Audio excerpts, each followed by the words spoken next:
Quality lemonade is a tasty beverage. I was gonna say you don't like lemonade. That's not what I said. That's what I'm trying to understand. I said it was a delicious drink. Cuz said it. Oh, it's lemonade. I said no. I didn't say popular. Right. No, I said lemonade with a question mark on it. I said lemonade. Like I'm Ron Burgundy.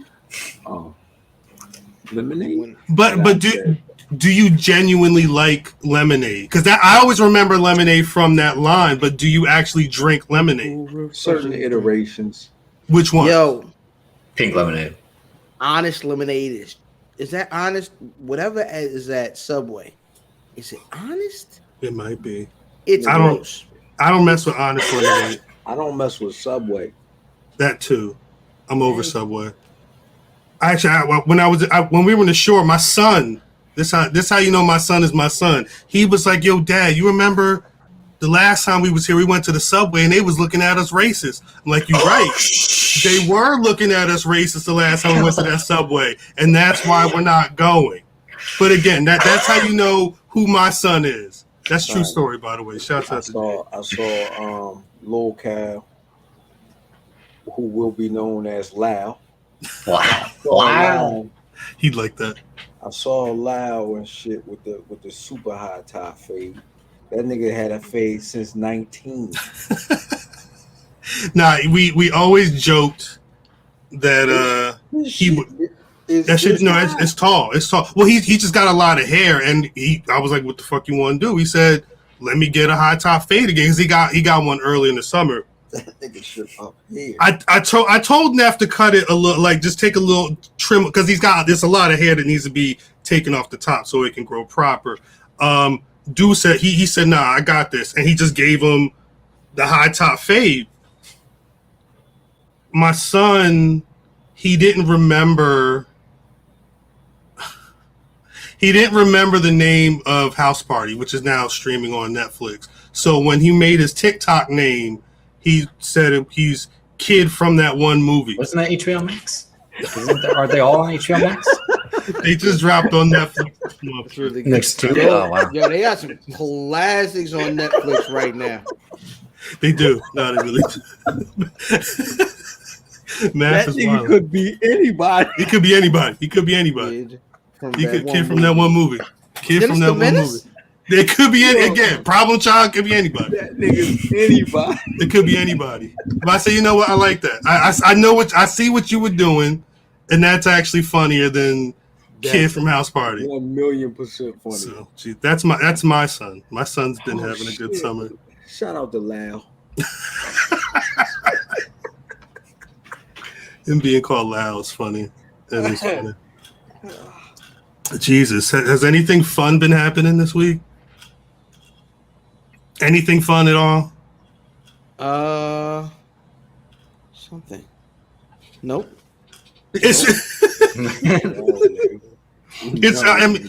I guess I'm prefacing. There's a couple of heavy things that happen that we have to mention this week on the show, but I don't know if it's. Something amazing will happen tomorrow. Well, I mean later tonight. That's the continuation of bad shit happening this week, is what I'm saying. No, don't you ever say that. We crashed the Donda Express, and now it's the CLB. They can't wait for a nigga just to sing like, "I don't know what's going on." Hey. They be bopping to that shit though. Yo, play the song. Play that song. Play that song, DJ. Drip gonna be in the house like, fuck. Like, I hated you, bitch. Drip, you're not. Are you streaming? Nah. You gonna be on Spaces listening to the album? I might have to do something. Yeah. That nigga's gonna be gonna be butt naked with candles lit. Yes. No, I don't don't have any candles. Fear of a fire happened. No, I ain't knocking that shit over. But you are gonna be naked. I cannot confirm nor deny. Drip, no. I'm either gonna have the Knock the Kit or the CLB kit. Eating on your motherfucking ass. Yeah, eating on your. You think he's got that copyright? Like if we drop eating on your ass on the video. Yo, if Mark Rebier is on Drake's album, it's gonna be a classic. Who? The nigga's song you was just singing. Nigga said who? One more. He says that every time he says someone's name, though. Oh, baby, one more time. I said Gary Oldman last week. He was like, "Who?" Gary Oldman. That's the nigga. Sirius Black, Commissioner Gordon. Who? You say something about black people. Sirius Black from Harry Potter. Who? Drip, this not the week to be talking about getting things about black people misconstrued, man. You will get lit up on the timeline. Don't do it to yourself, Drip. Is all I'm saying. Do it to yourself. That's the name of the episode. Are we gonna talk this shit now? Are we gonna address this shit now? Because we can address this shit now. I mean, what?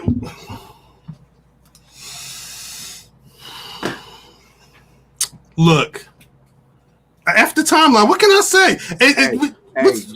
Just start the show. Because it would be a whole. I thought we started this show. We didn't do the intro, but preface. Oh. I'm gonna preface it by saying after timeline, and I don't even want to entertain that. Oh. Greetings, wrestling fans, and welcome to another action-packed card of All-Star Wrestling.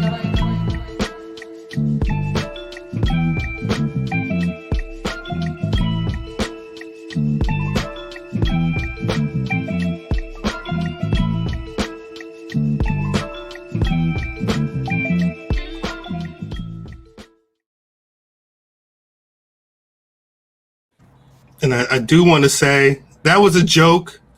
I'm down to entertain any conversation. Yo, I'm eating on you. Preferably privately and preferably with people step into it the right way. I don't think we're in an environment right now where people can have a real conversation about a number of things.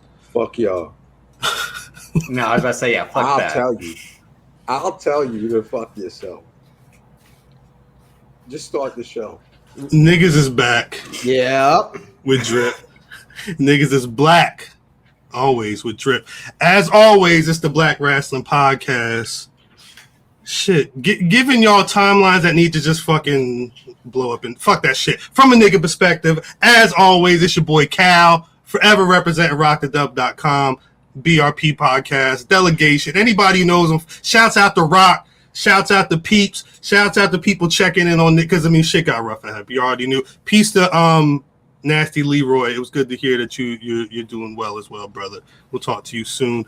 As you can see, the squad is on the line. Please say what's good to the people, y'all. Yo. IlFam79, your social media choice, aka the Bishop Sycamore Athletic Director, aka the Soldier Boy and Ray J of lists.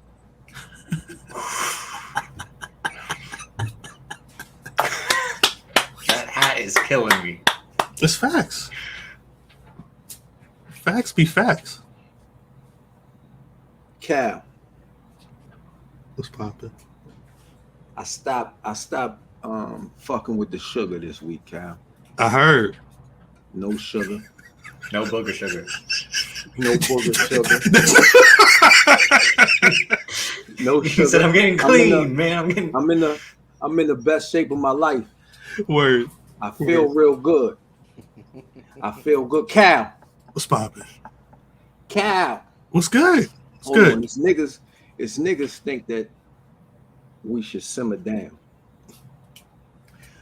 Fuck it. I get it, Cal. So I can dig it.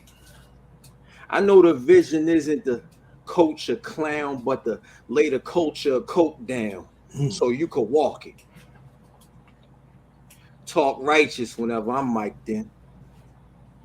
But you caucus. Dead in the water whenever those charges start to curb stomping. Man, nigga, the architects is calling. Copy, carbon, math, Damon. gosh. Damon, I'm in the best shape of my nigga. I see. Right there. Jesus. That David said, "Ah!" Facts. What's up, Drip? Davis, aka Drip, stat guy for BRP, the white boy BRP. Davis Colton, baby. Jesus. Hey, get him out of here. Is he even? I don't know, but you about to drink a straw on camera? Wow. You better be laser focused. This nigga over here looking for the trigger. No, but on some real shit. On some real Shouts shit. to Math, Other way. who spent weeks and weeks and weeks compiling shit, Oh man, I'm out of here. Compiled Don't make me cry. chicken. losing sleep I'm gonna cry. to make a masterpiece that if he had his druthers, hang on, he wouldn't ask our input. Brothers is an amazing word. He wouldn't ask our input because it means so much to him, the time and effort he puts in to this. And we all know what it is. It's happened this year, last year, previous. It's going to keep happening because he don't stop. Shit don't ever stop. Shit is nonstop. Fuck this. That's what I'm saying. Let him talk. Let the man talk. And for When you this man to spend 3 hours on a Friday night arguing with his own blood, that happened. and me and Cal being like, I could, like, because it means that much to him. No. It's No, listen. I just want one of them long, ugly ties in June. It's a lot of children out here. a lot of children. We fathered a lot of y'all motherfuckers. I ain't even gonna hold you. I ain't gonna hold because Drip. I'm sorry, Drip. But hold. Let me say something. I think the people want this part. They do. This is where the people want the song at. Yeah. So they came to see This is where Black the people Rasslin want the on song. YouTube, Spotify, Apple Podcasts, So Google Play, SoundCloud. Last time that I checked, Mhm. it was 3 years ago, right? Mhm. Motherfucker sat down and constructed a thing. This was a thing. Yes. You know Correct. what I mean? Never done before. Right. Got released, made some noise, made enough noise that it inspired people. Got some Made follows. enough. Got some follows. Got some 2 million follows. follows. Righteous, really righteous follows. Keep going, cuz. I'm sorry. Made enough noise that motherfuckers started to pay attention to it. Like predominantly white. Never mind. Facts. Paid enough attention to it that the next year that it came out, This is the key. They said, fuck it. You know what? Let's get somebody to do the exact same shit. Nigga peep Oh, his we head saw out. somebody. Nigga We peep saw his head out the office like Clinton when he was looking. It's more, it's like, hey, what'd you put for C? Hey, you, the Trevor Burnett, come here. I need not only like yo. Not only did you ask niggas to like yo, like I was saying 2 days ago, motherfuckers know when it's real, Right. when it's not even your shit and they start to add you on it. Right. That's when they know that you got something real. Because why would you even put them in the conversation? Why you at nigga? We didn't have nothing to do with none of this shit. Facts. You saw what we did. It came out 2 months ago. You saw what we did, and you saw what's being done, and you wanted us to know that, yo, listen, I know there's some bullshit, but you see what I'm saying? Like, yo, you don't, when it's real, it ain't gotta be said. But I'm asking because a lot of people say, well, if you got an issue with something, you should reach out to them. I did. I specifically said, like, yo, fam, check this out. This shit wasn't started for props. Facts. Don't nobody over here want props for anything. No, not at all. If you can bite something and make it fresher, that's the point. Don't bite it and then take us back 16 steps so that we gotta fix it. Like you can see when the only thing you adding is numbers and more people. More numbers. The only thing you adding is more people to some shit. You haven't expanded on anything except for the length of what you're giving these niggas. So you ain't add shit to nothing. Right. The purpose of RBRP, there's two reasons. First, of course, is to bring attention to these workers that break their neck, lifeblood of the business on the bottom of it, because niggas is just coming up in the business. And if the first year we did it, we struggled to find as many. The second year we did it, we started having to trim. This year it's ridiculous, right? Yes. That's the first purpose. The second purpose that we just discovered along the way is we don't have voices that look like us. For when we started doing this, we don't have voices in the space that do what it is that we do. So the work, especially because the work that's done for this list adds to the integrity of the voices that didn't exist at first. Facts. What happens is when you do what could be considered a watered down version of what it is that we do, because I believe there's room in the space for more than one quote unquote list. Facts. However, like I said, improve upon it. Take a different angle from it. You know what I'm saying? Don't just pour water in the stock and thin it out. Right. Completely. So That's it. It's not going to taste good. That's Word. it.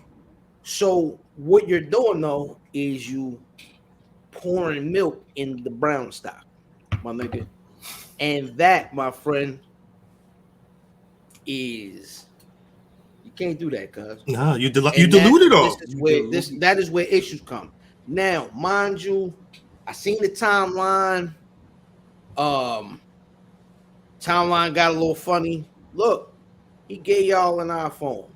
He gave y'all a very digestible thing that's easy to use. It's quick. It's a picture. It's easy to share. It's got a bunch of names on it. You know what I mean? Congratulations to everybody who made it. Facts. You know what I'm saying? Y'all niggas worked hard. Shout out to everybody who has a spot from 1 to 500. Rest in peace, New Jack. Word. And I don't have an issue with there being a list. Right. But we are all about the smoke when our list drops. Let's argue. We going on your show and we on the timeline. And you know what? If we provide an answer or some content, we're gonna go back and forth with you, and we're gonna stand behind anything that we say. 10 toes. Because the discourse is also it helps the growth of all of this. It's appreciation as well. That both of the things that list does, right? It's pushed forward by the discourse. Yeah. So that's really all I got to say about it. Yeah. Yeah. Well, I did think because that was the part that really confused me was the intensity behind. Here's my JPEG. Don't ask me about it. When I felt like there was no other, especially this year, the third year where we're doing it, the year where, again, we remarked like shit. It felt like we couldn't find 50, and now if we really wanted to sit and do a proper 100, we could probably do something like that if we really wanted to. I made sure to write and say, look, this is what we looked at. This is what came into play. Here's the time frame of what we're looking at. Why? Because the integrity of some of these, that's the first question anybody asks. What time frame are we looking at?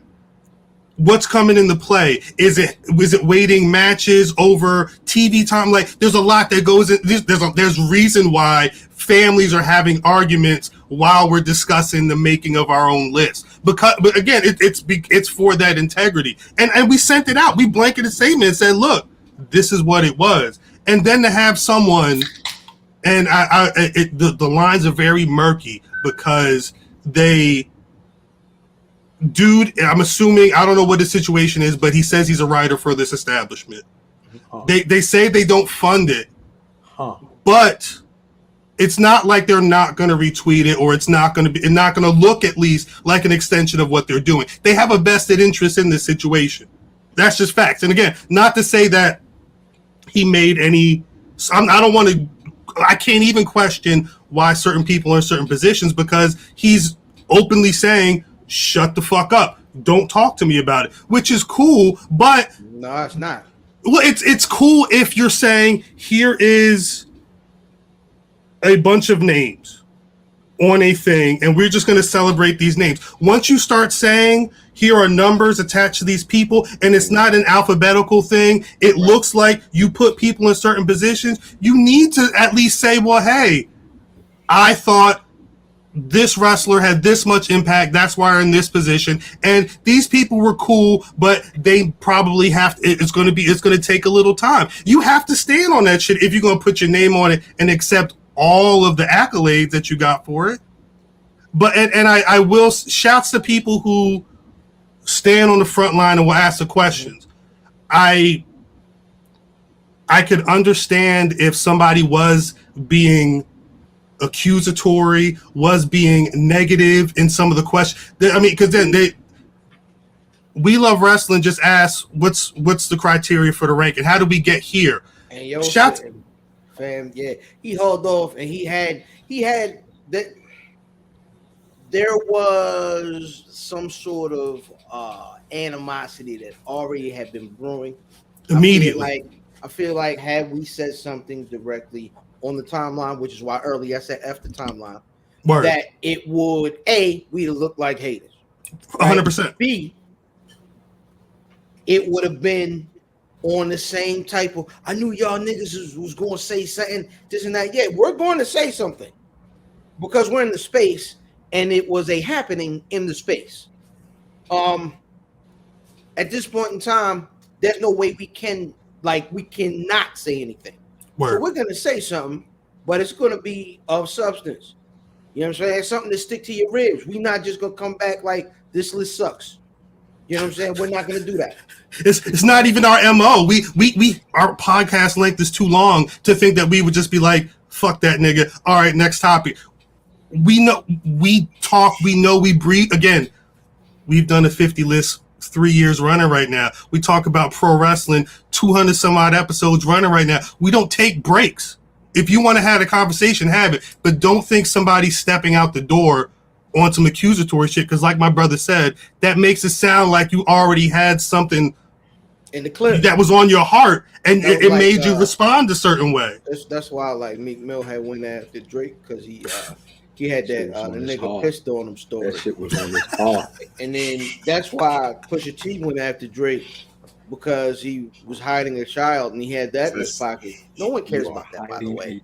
No one cares about that. Niggas, ooh, he's hiding a child right now. Nigga, Shit. I was like, nigga, do you know your daddy? Anyway, I'm hiding several of them. The only ones know is the government. Jesus Christ. But don't worry about what they forfeited with every month. And niggas is so upset. Niggas is so upset when you ask them questions because they have no answers. Son. Yeah, it's very common. Like when Ben Affleck asked Michael Bay about Armageddon, he's like, "Shut up, just shut up." But you know what it is. I'm actually like asking. He's like, "Just shut up." I realized today. Like I think I don't know if people look at me a certain way, but I asked a question on the timeline because I saw somebody. I didn't watch Dynamite, so I didn't see the MJF promo. I didn't know shit about what he said with Muhammad Ali. Someone said, "MJF, you was wrong for saying whatever," and I retweeted something, and I was just like, "Wait, what?" Because I couldn't find a video, I couldn't find the quote, I couldn't find shit on the timeline when I looked. Oh, I watched it. I eventually ended up finding it, and we should probably have a quick conversation about that. But immediately, cats are like assuming that I'm taking a side, or assuming that me literally asking, "Wait, what?" because I want to take in the information before forming an opinion. I don't know if people thought I was automatically going to have an opinion because it was, I don't know, MJF or AEW or Muhammad Ali. I don't know what it was, but I want y'all to know I may look like a fool, or I may, be drunk as fuck on this podcast sometimes, but there's a method to the madness. And a lot of time that method is, oh, here's the situation. We're gonna look at it from here. We got to figure out what the fuck is going on so we can bring you the real. So how did you feel? That's dumb. That's dumb. That is dumb. Cal, how did you feel about the comments that all right, Michael J said? Well, you know what it is? It's one of those things where it's complex. And that's no pun intended. MJF MJF is super heel. So I already know that his job is to say the things that make me want to punch the shit out of him. I get it. He's not said anything, and I'm gonna say this. He's not said anything yet that's gotten me to that point. Part of it's because I understand what the fuck's going on. And it's like, nah.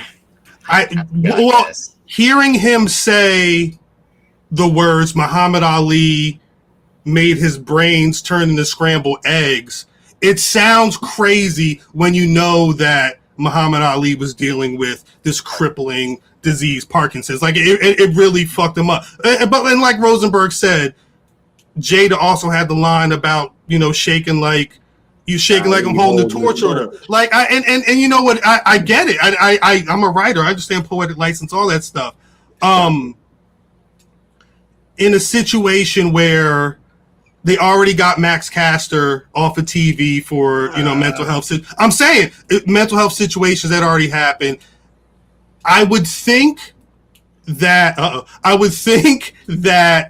he would be a little more apt to be like, maybe we shouldn't go that far in this tape segment. You feel what I'm saying? Few straws. I watched it live last night. Mm-hmm. As I watched it, I said, all right, niggas gonna be pissed. I liked it because it made sense in context.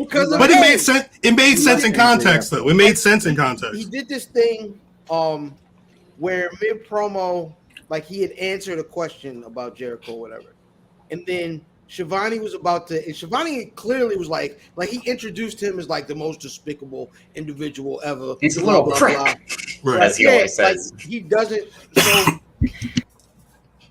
it looked like he was making the end of his first point, and then Shivani was going to go to his second and ask another question, and he stopped Shivani from like talking on the mic, and he started going into another full promo. I'm not going to lie.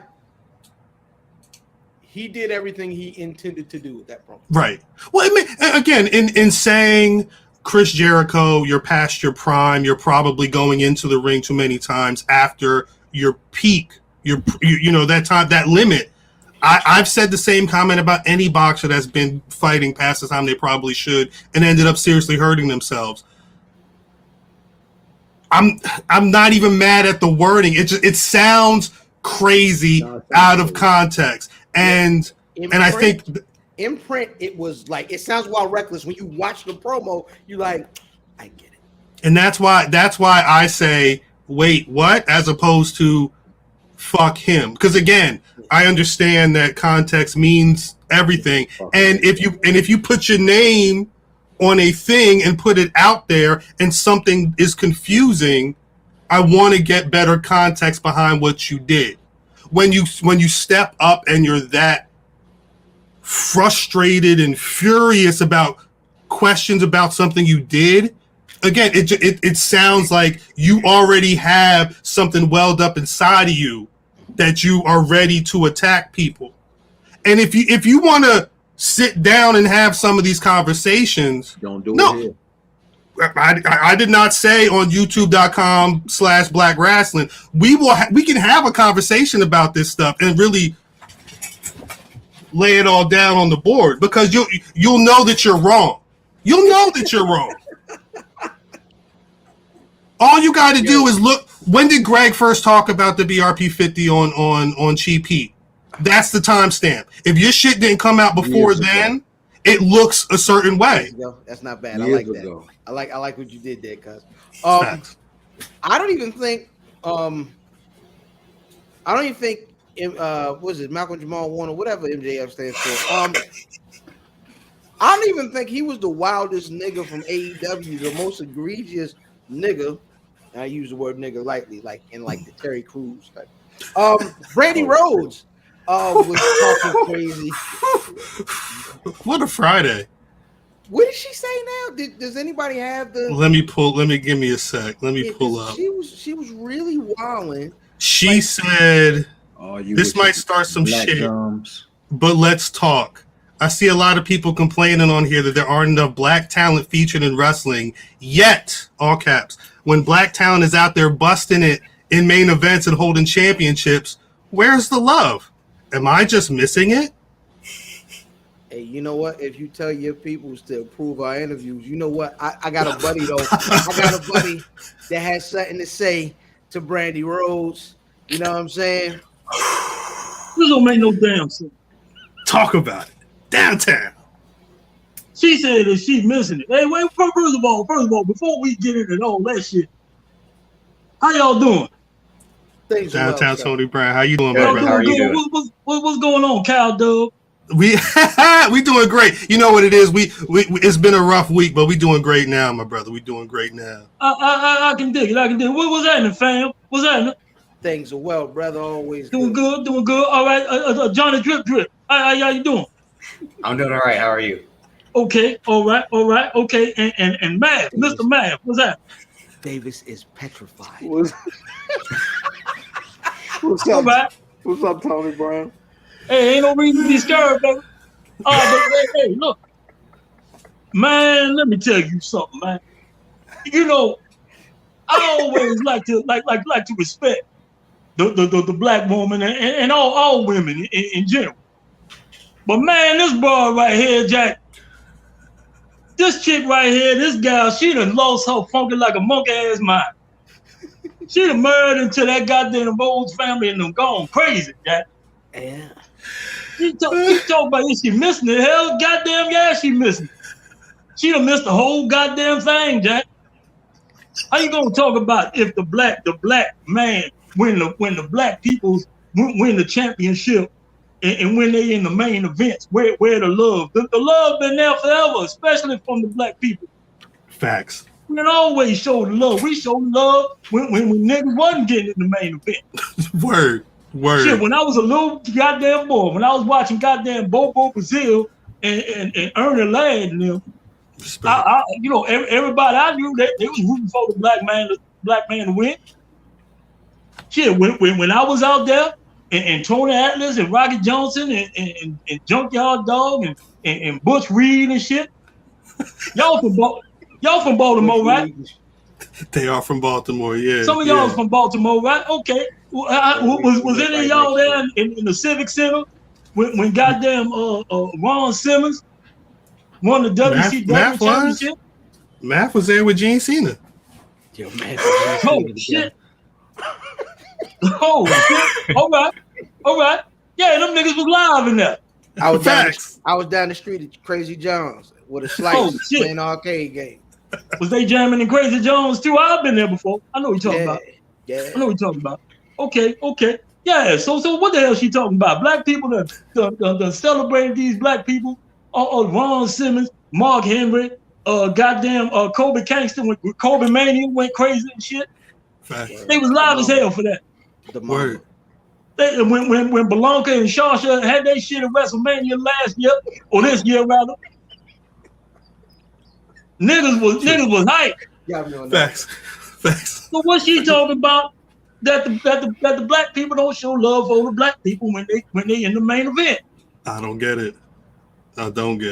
In wrestling, first of all, how much wrestling she? What I mean, she on AEW. Ain't no niggas in the main event on that. But I mean, if it was, if it was, if you will, no pun intended, if it was, I'm pretty sure that black people would be in support of that.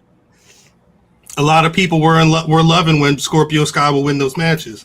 Yeah, who's your sounding board? That's it right there. Like, legitimately, who is she asking? She can't go home and ask that question. She can't. If she's going backstage, the people that are making the decisions over there can't answer that question because they aren't putting those people in the main event and then being like, yo, look at what we doing. Nah, you putting them niggas on the internet show and being like, look at what we did. Nah, we don't care who Cody got a goddamn match that he beat. He's gonna go over on. I don't care who you beat, nigga. Who did you put over? Facts. Yeah. All that. We had black people been doing their thing, trying to do their thing in this wrestling world forever. Word. It's sad. Well, the thing was, when she, what you about to say, man? I was ready to say only nigga went over Cody was Brandi.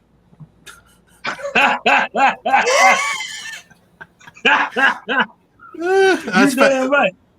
Well, she done talked the boy into a damn TV show and everything. They got goddamn. What's that shit? That Ms. and Mrs. Mag, or what is it called?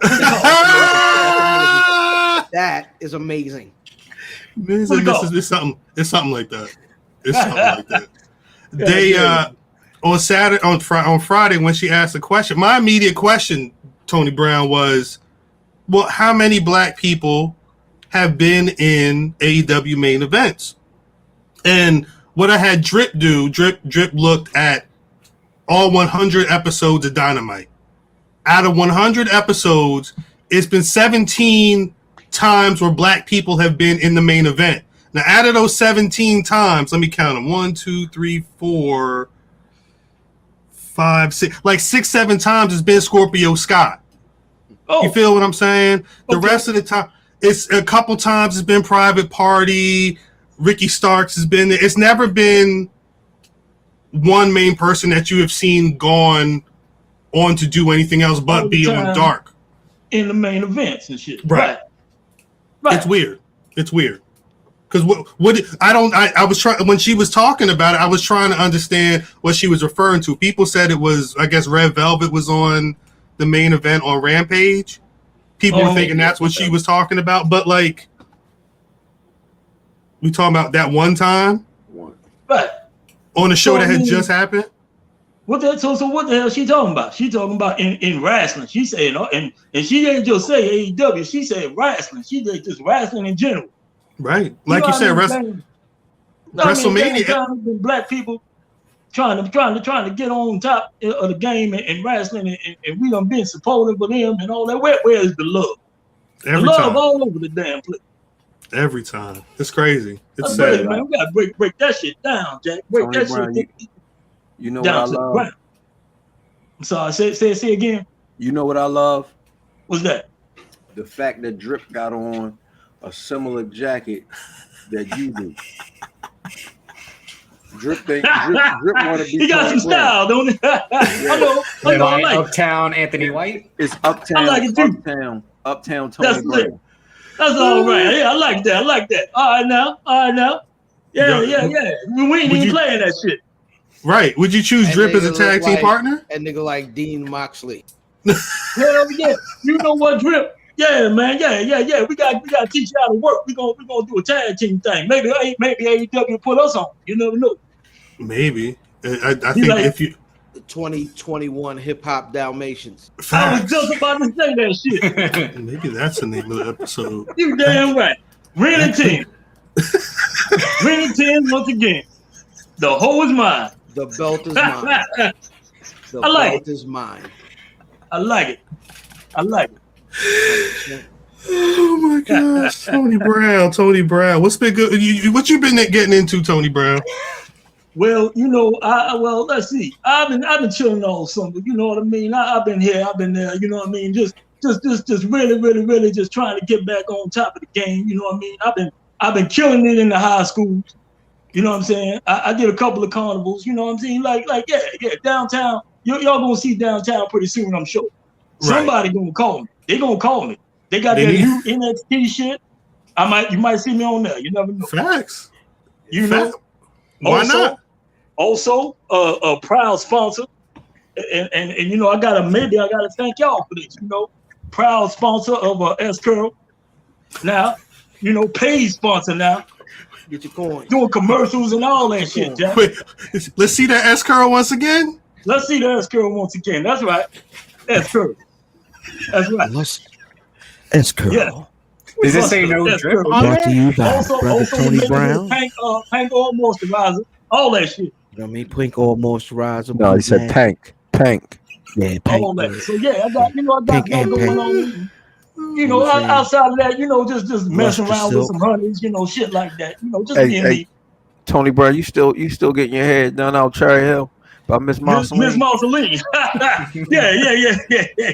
Oh man, let me tell you something. I wasn't getting my hair done before. I told you I styled my own shit. But I tell you what, last time I was in Baltimore, I visited. I said, let me find out what this Miss Marceline talking about. I'll tell you what, man, she been a good help. She done helped me out a little bit. She done helped me out a whole lot, baby. That's good. I hope it's all PG rated help. Oh yeah, just PG rated help. Not no rated X. I hope not.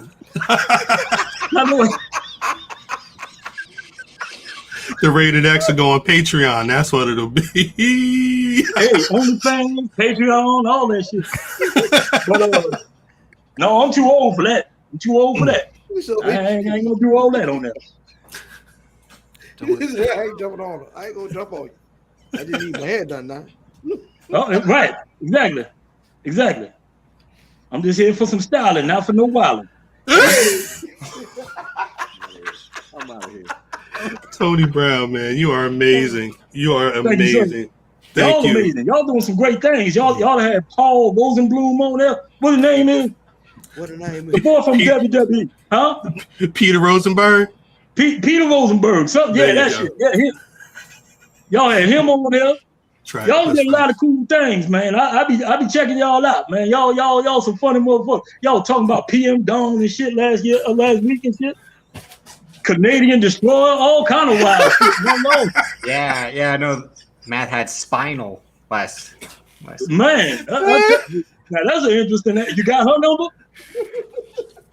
Put me on to that one. You always learn some new moves.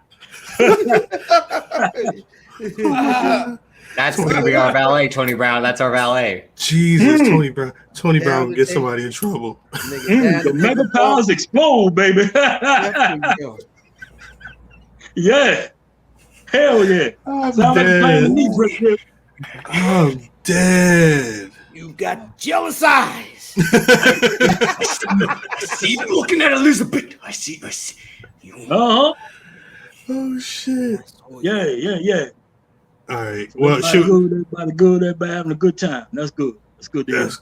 Well, thank you, Tony Brown. Really appreciate you for coming through and breaking down this Brandi Rhodes situation. In the future, if we need you to lend some more of your insight onto what's going on, we could just holler at you. You come through, right? Oh yeah, bet. Absolutely. Appreciate you. All right now. All right, Black Rasslin. Keep on doing your thing. Salutes to Tony Brown. Thank you, brother. Thank you. Peace out. Oh man. Peace. Brandi Rhodes bringing the homies out. Jesus, like, but it's necessary. It's necessary. We need that insight from a industry vet. I wasn't bullshitting though. On Friday, that really was my question. It was before Brandi Rhodes deleted the tweet, and I didn't even add her. I just said, Brandi, what could you be referring to? It's not on your show. Yeah, it's definitely not on our show. It's not even across the other network. And when I put the numbers up on the Twitter, people were surprised that Nyla Rhodes' name wasn't there, which is crazy. Assuming we were surprised of where we had to place Nyla Rhodes on the list just because of when you realize the work that she did in the last year, and she wasn't even. I remember Sheeta's run more. She wasn't even on TV, son. Yeah, she was on Dark. She was on Dark with the rest of the niggas holding up the company.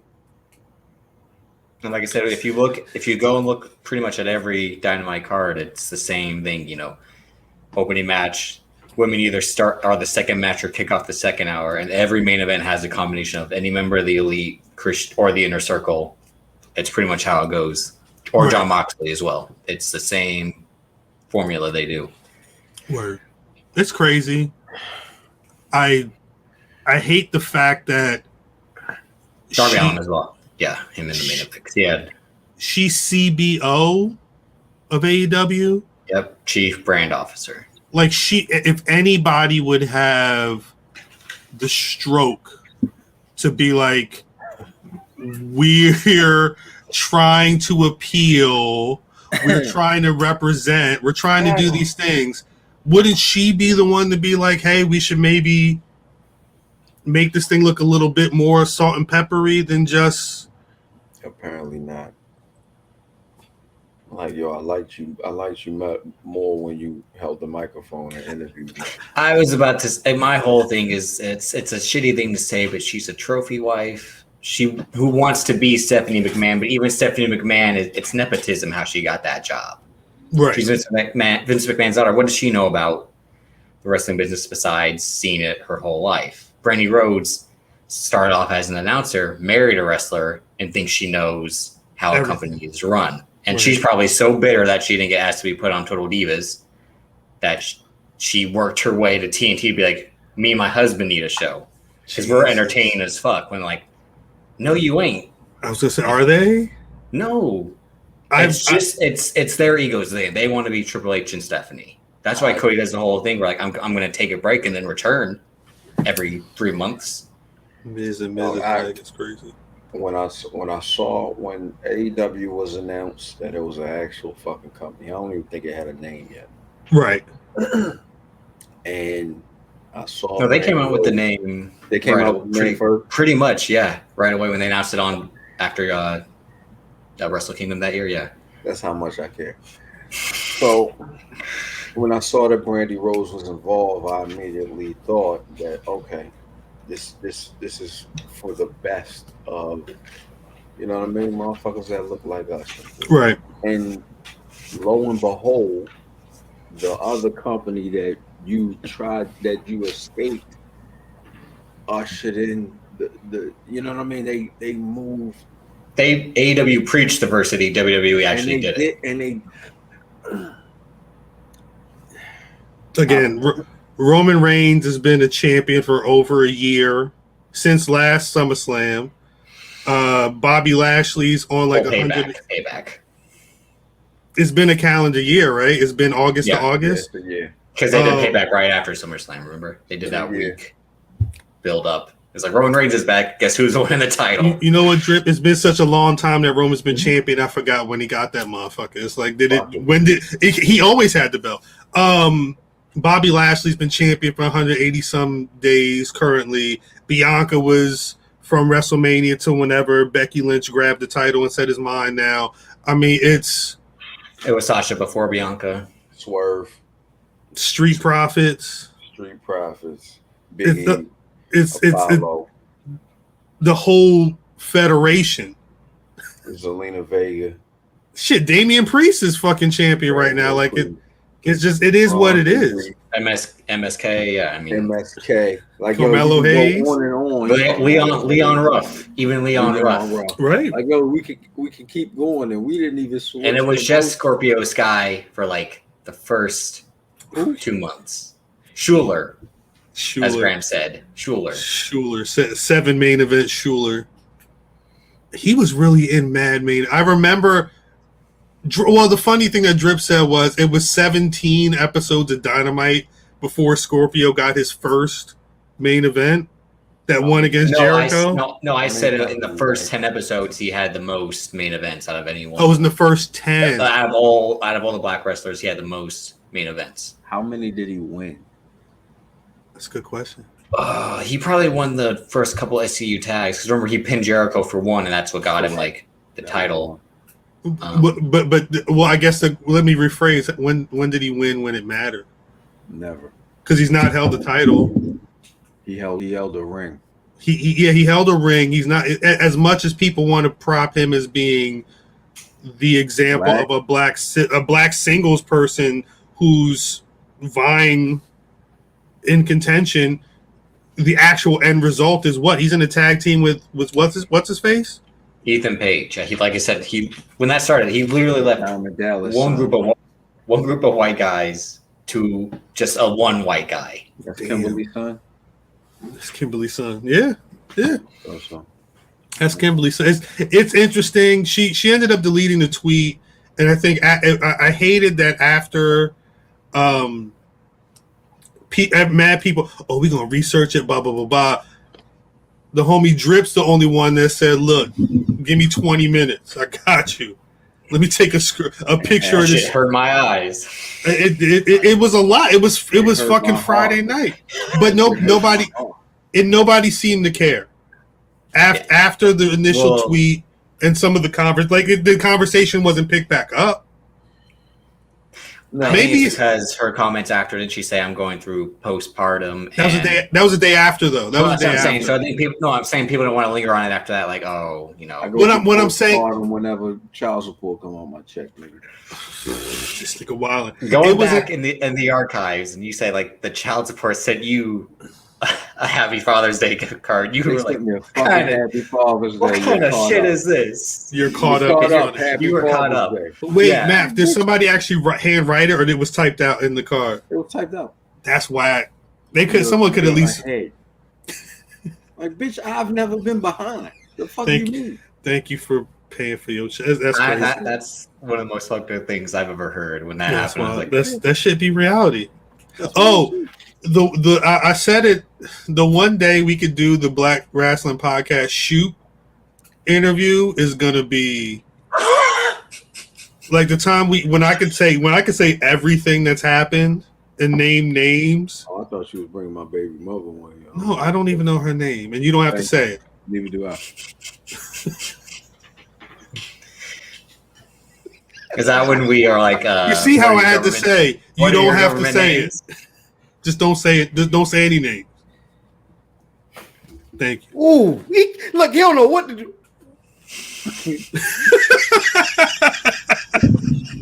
Car drove real good. I don't know what to do with my hands. Yeah, it was a good drive. It was funny. That's pretty fucking funny. Push me down the steps, yo. Wait, the Black Rasslin shoot interview is. He's a bitch. I cannot. No, the Black Rasslin shoot interview is going to be the most unbelievable thing. They're going to be like, really? He's the reason why that happened? Because, all right, the first thing is, Cuz don't got to do nothing. He shoot for the hip. Oh, yeah. Oh, no, I'm talking about me. I shoot off the rip. When I can finally say, here's the notes I've been taking since we started this shit. It's shit in the DM. He gonna be like to the side a little bit. He was like, and then that's the day Mav cussed me out for the. That's what I alluded to it earlier. It'll be like, so what was it like making the BRP 2021 list? I had fun. So Fan pretty much, we all did. Fan pretty much lost his ish.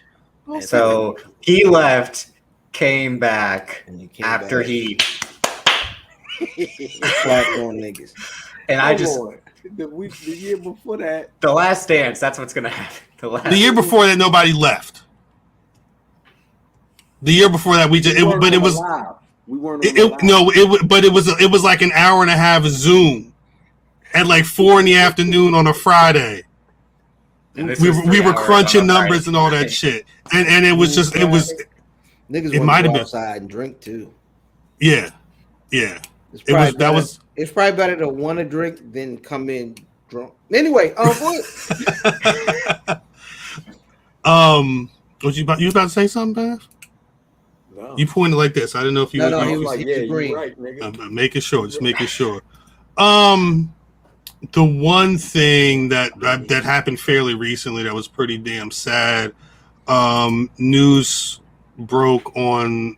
I saw it on Thursday. I saw Daphne trending Thursday, but I guess it was on September 1st. She hopped on Instagram Live Yeah. And I mean, I think the best word to use for a lot of people would be disturbing. I mean, you're not normally, exposed to images of like firearms and things like that, and how she was. I mean, it was literally like, it was probably the most scary thing some people have seen on the live, because it was what it was. I mean, somebody, the Crowbar, for people that don't know who Daphne was, I wasn't watching WCW at the time, but she rose to prominence towards the end of WCW in the like 99. She was affiliated with David Flair and Crowbar. She was their manager, but she also ended up, getting in the ring. And I read that she had like a theater background. It seemed like she was really comfortable in front of the camera, and a lot of people connected, or at the very least embraced the character that she presented at the time. She was able to go through the Independence and TNA and Ring of Honor. Like, again, there was a lot of love when word of her passing came out from a lot of the pro wrestling industry. But yeah, apparently somebody had seen the live, and they went to her house to I guess try and stop her from doing harm from herself. And they've not released official word. But her body was found at that residence. She's 46 years old. Damn. I mean, shit. I feel like I have to say, if you feel like you want to do harm to yourself, you feel like there's nobody you can talk to, National Suicide Prevention Hotline, 1-800-273-8255. You can call them, but honestly, like, reach out. It's that's just not it. It shouldn't be the answer. I hate that she had to go through that. I hate that she was like, I read a report that she said that she was wanting her brain to be donated for CTE research and things like that. Because at that point you already know there's a immediate assumption when people say things like that. Especially anyone in the late 90s, early 2000s associated with wrestling. Like, It was a different style of wrestling. There was probably a lot of chair shots, a lot of unprotected. She was hardcore. She was hardcore. She was hardcore. So it. I saw some people saying she was like they were like queen of hardcore or some queen of extreme. I saw a couple of nicknames being thrown around like that. It sounds like she was really ingrained in that shit for people. It's a stupid twist to this now. The name that we've seen press wise that's popped up quite a bit as of late is Sean Ross Sapp from Fightful. He tweeted that WWE sent out a message to talent today, noting that they provide counseling services if they're in need of help. Right. Which is good. That's a good thing. Your boy Machine Gun Kelly, what's the nigga, the other nigga from the club, the little one? How they Carl Anderson. The nigga nigga that had the public breakup and put that together. Yeah. Flies to Sean Ross Sapp. They suck, bro. Like, now? What? This is where you show you're salty? That shit trash. No, but like you said, like we saw him exposed on the internet. We know what time this guy's on. But that's phone. Like, come on. Like, if choose this time to be political, champ.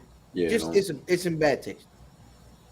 Yeah, don't attach your name to that shit. You know what I'm saying? And it's not even like you're saying it because they did something ridiculous. You're saying it because they said, "Hey, if you're having a problem, if you need help, we have a service for you. Call this number. Do something." That's probably crazy. him being like, anytime something bad happens, WWE has to course correct and be like, "Oh, we had it the whole time," and like just now let it be known. Like, soon as Guerrero and the Redacted Wolverine, it's like no stricter drug testing all the time, strike system, and it was like, why is this in effect all of a sudden? It's that type of stuff. Or like CTE with Daniel Bryan, Dolph Ziggler, but they played up in the angle, but then it's still reeling if someone gets a concussion again. Now it's CM Punk's whole thing, like, if I just passed your test to prove I don't have, why am I have to go and run the ropes in? And your test is just bullshit. It's stuff like that. And again, that was out of bitterness and resentment. But he was saying, like, how can you tell me one thing and then make you do something else. Right. One of the two doesn't work. Either has to be one or the other. I just don't like. It'd be one thing if they weren't on some. We want to help you. And I said this earlier because I was listening to an old episode. Oh, sorry. Go ahead, fam. Nah, this is just like a nigga doing he's doing a eulogy and spends the whole time talking about himself. Come on, cuz. You ain't say nothing about homegirl. So either be respectful or just get on before you get spit on, nigga. Because you could also say nothing. Like it's free to say nothing. You don't have to say shit. That's crazy. What you was about to say, Drip? What you said about old episodes? You know, because again, I go back in the archives, and you guys talked about the WWE Chronicle that Sasha Banks had when she made that return in the fall of 2019, and she said that she was feeling depressed. She was snapping at her husband. She just wasn't enjoying wrestling as much as she did, and she'd been doing it since she was 18. Right. And at that time, you know, it's been, I think it was 7 or 8 years, you said. Mm-hmm. And something that happens in wrestling. Like, I think the whole thing where everyone was mad about CM Punk is he was probably depressed a majority of his time in WWE or post WWE that he doesn't want to remember that time. He just wants to look forward and remember what was fun about it. Sasha Banks is probably so fed up with what she was having to deal with that she wanted to break, reset, and then come back. And that's really when they need an off season comes into effect. Facts. Yeah. But I mean, to recharge and all that. You really gotta think, nigga. You get tired of your job, right? And you don't even get hit in the face. It's facts. Hey, you don't know. You don't know that. What I did with I don't know what you do with. I put a rotor on a skid. It flipped up. It broke in half and flipped and hit me in the face. I was like, "Fuck this shit!" Like, I know you broke your toes and shit. You know what I mean? All right, toes, nigga. But you know what I'm saying? Motherfuckers get tired of normal 9-to-5 jobs and shit. Right. You know what I mean? We all are. It's weird. Us. So imagine getting suplexed for a living. It's funny you talked about in an episode like how much would you pay? I mean, how much would it take for you to be a jobber? And Kyle's like, shit, they make money. But then I think that's like, are you taking those bumps though? Like, that's a lot of bumps to take. Every I think you got to. If like so and so made $500,000, like fuck, like I can take a bump to take a bump. Okay, not the Ric Flair bumps, not the which will segue into. Oh man, but it's one of those things where, because the other added layer is Sasha Banks looks up to an Eddie Guerrero. It's a lot of wrestlers that look up to a Chris Benoit who looked up to a Dynamite Kid. Like I think there's a lot of things layered in the crazy world of pro wrestling. I would say that most of the people that we see walking around the street probably need some type of psychiatrist or some situation just to get that shit out. Regular niggas need this shit. One day in the glide, I'm gonna be like, Matt, I'm tired of this shit. Like, I'm just saying, I'm calling out of work tomorrow. That's how it is sometimes. But it's like, but when you're then stuck in right now, nigga. But when you think of the world of pro wrestling, where if you're a WWE employee, you have to. What do you mean you need time off? Well, I'm sorry. You took a day off of my life. You're technically not an employee. You're an independent contractor who can't contract anywhere else independently. You're not on any type of benefits.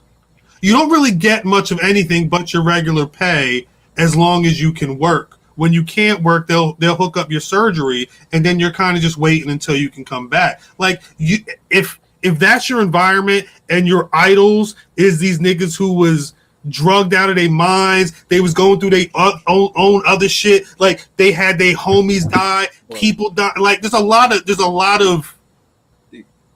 It's the energy. It's a lot of bad energy in pro wrestling. You need some way to work through that shit if you're gonna stay sane in it. The key, Cal, and you're right. The key is your idols that went through this shit after their idols went through this shit. None of them told that story, right? Because they were dead, right? Facts. That's the fucking that's the thing, my nigga. You don't know this shit. Yeah, Sasha Banks was a fan of Eddie Guerrero. Eddie Guerrero ain't tell you that this motherfucker was, you know what I'm saying? A lot of time unless you were looking for it, you wouldn't even know. You wouldn't. But also, like, if they lived to, like, how much of, like, again, if they were to end up in a wheelchair like Dynamite Kid and be like, do you regret anything?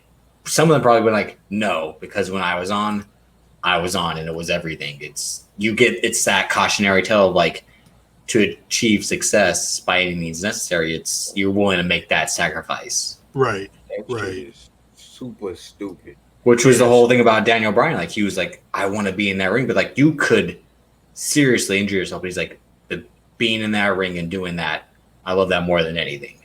Yeah. And having it taken away is what hurts, and I would do anything to give it back. And that feels single. It feels like that's only something they can get in pro, or only people can get in pro wrestling.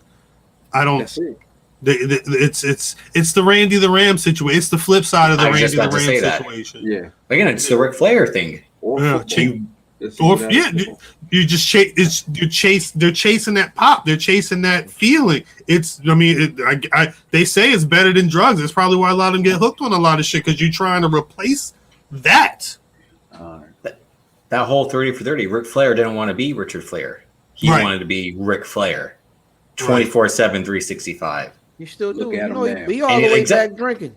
That's what I'm upset. Exactly.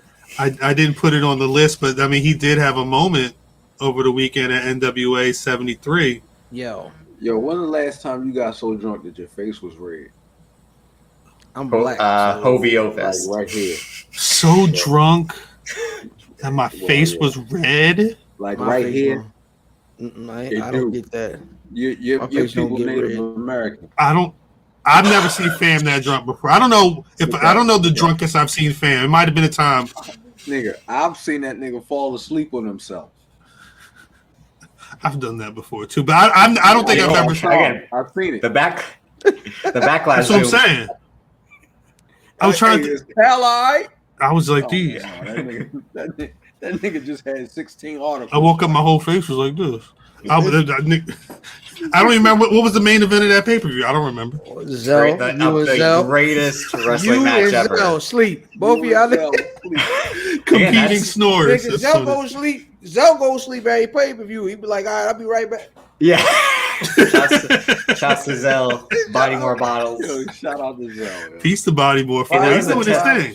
That was the test run for this, because that's the first time. I think Zell gonna take my place next week. Word? Yeah, so. I'm with it. When? Next week. I'm just get me prepared to get my drinks and shit. I was about to say it's gonna be a problem. We ain't gonna make it through the episode. That's not a lot, but damn, we got to recap AEW with Zell. Does Zell watch AEW? Probably not. Probably do. He probably do. And you know what I mean? We got Luchasaurus. Just don't call nobody a flunky. All right, noted. Duly noted. Shout out to Black John Studd, the BRP flunky. No! Don't you do that? Not to my guy. No. That's the bodyguard. He in the fucking gym right now. Yeah. Bam, bam, bam, bam. Get ready. Queens. I might do the same thing. The Timeline or Queens. I feel never mind. Go ahead. You know what? Who you think would win in a boxing match? Black John Studd or Nia Jax? Because I'm saying he probably get the combination. She look like you get one of them good hits from her.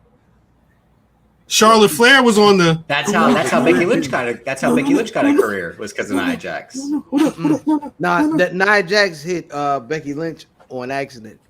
No, again. Wait. That's what I'm saying. What, brother? Brother fan? What exactly? What do you think happened? In I know it. Like people were saying it was a work shoot. But what do you think actually happened in that moment where? Because Charlotte looked like she slapped her. I said what? So there are 2 points where it looked like it quite possibly started way before that. First, I don't know if I buy these young ladies as great enough actors to from the beginning of the match, like niggas coming out, like they was looking at each other like, yo, we got a problem for real. And then during the match, Nia was on the ground and she took a boot, and that boot didn't look like a worked kick. Right. Looked like she got stomped in the mouth. She took exception to it. There was some really odd, like Nia tried to put her up for a Samoan drop, and she like shifted her body weight so she couldn't pick her up. Right. It got weird, and then you know what I mean. Nia gave it she gave Right. it You should have to say that. And that was it. Well, I was because the fact, yes, she was little. It was almost like when Johnny was watching that, like, no. hold me back. Damn, she Hold has me a little back. more than I do. Like, I can't even get her like that. That's my job. No, it reminded me. It reminded me of when Braun Strowman had need Brock Lesnar, and Brock Lesnar said, "Bitch, what?" He hit him with that. Like, and that nigga said, He "He was dazed." Well, Brian, when you play fight and it turns real, like I said, not that hard. Like the one, because Brian Alvarez was the only person that was making sense to me earlier this week after I was examining it. He was saying his thought was maybe something went wrong. Maybe something was supposed to happen in the match and it didn't happen. And Charlotte got pissed. And he said that he thinks that Charlotte's reaction was to slap her, to be like, "What? You're messing up. What's going on?" And the reason he said it, and I hadn't thought about it, he said, "Remember when was it Becky and Charlotte versus the Kabuki Warriors when Kairi Sane when she got concussed?" Yeah. And Charlotte was still Charlotte was trying to figure out. She didn't know what was going on, and her first instinct was to slap her. It sounds like when Charlotte thinks that somebody's not working, she's gonna slap him, and then Nia Jax said, "Bitch, what?" Pop, pop. Hey, Cal. What happened? When I was coming up, y'all. Mm-hmm. Oh, shit. That's how Brother Fam used to hit you. Why you peeing in a bottle? No. Jesus. Dude, I was not there for any of that. When I was coming up, I had a homie. Named Big Rich. You said Big Rich? Big Rich. Hey, Big Rich. Rich. When This is a big rich town. When I was like 13, Big Rich was the same size he is now. Cuz can attest to it. He's like 6'4". He's been 6'4" since he was in the 6th grade. Word. Same size as Nia Jax. Real shit. Whenever somebody would try to get Big Rich attention that he wasn't playing, like, yo, you would, nah, you don't, you know what I mean? You tapping him like, yo, my nigga, nah. You don't rub your arms back. You don't do that. Like, you can't play with him like that. So like you tap him on the shoulder, it immediately turn around like an action figure. Like you're not getting to his shoulder, drip. Because Big Rich, he's not just, he's a big nigga. Pardon my French. He's a big guy. He's like Black John Studd, but he's bigger. Oh shit. You know what I'm saying? So he's 2 BR Priuses. Facts. That's funny. On top of each other? Side to side. To get his attention, to wake him up, you're not doing that. You're not going to hit him. None of that shit. Like, yo, whatever you got to do, you find other means to get this motherfucker's attention. Word. Telegram, a carrier pigeon. Some bacon or something. You're not going to like what you receive. Right. You know what I'm saying? So that's what it is. Wrong way to go about it, yo. But the sad, they're wrestling more. This is the feud, right? If we not like that, like if you do that to Big Rich, he gonna kill you. If I do that to Big Rich, you know what I mean? He gonna snap into it. But now you can't do that though. If y'all not fly, Obviously, they not fly like that. Nah, yeah, I think it's something going on beforehand though. Too. Yeah.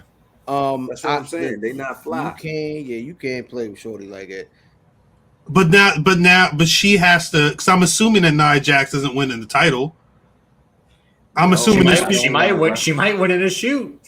I don't want to facts. That's funny. I don't want to wrestle. I think though, No. Charlotte, get up. What we did see is that, but by the end of the match, they kind of regained a composure. Right. Even though that power bomb, she let her go a little early. Yeah. She let her, and she hit that. I'm glad she tucked that chin because she went to sleep. Yeah.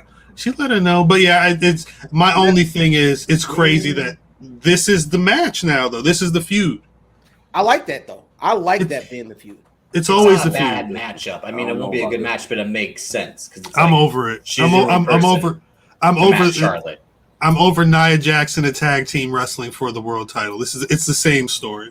I'm over Charlotte wrestling for the world title. Like I mean, yes, that's understood. I'm afraid I've got some bad news. But wait. So what does this mean for Nikki ASH? Oh, she's done. It's a wrap. Once that superhero gets the belt, that's it, and loses it. That's it. I was thinking about so she was Nikki almost a superhero.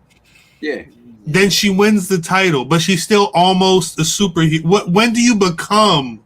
When you hit AEW. And then she's fucking Is she Luchasaurus. gonna go back to? Is she just like? I guess she can't go back to the sanity gimmick. So is she gonna be regular Scottish Nikki Cross? She's gonna have to get a superhero name. She's a cross dresser.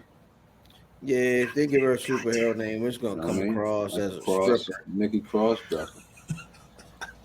She gonna. They can't call her like Serenity Rose. Like you can't.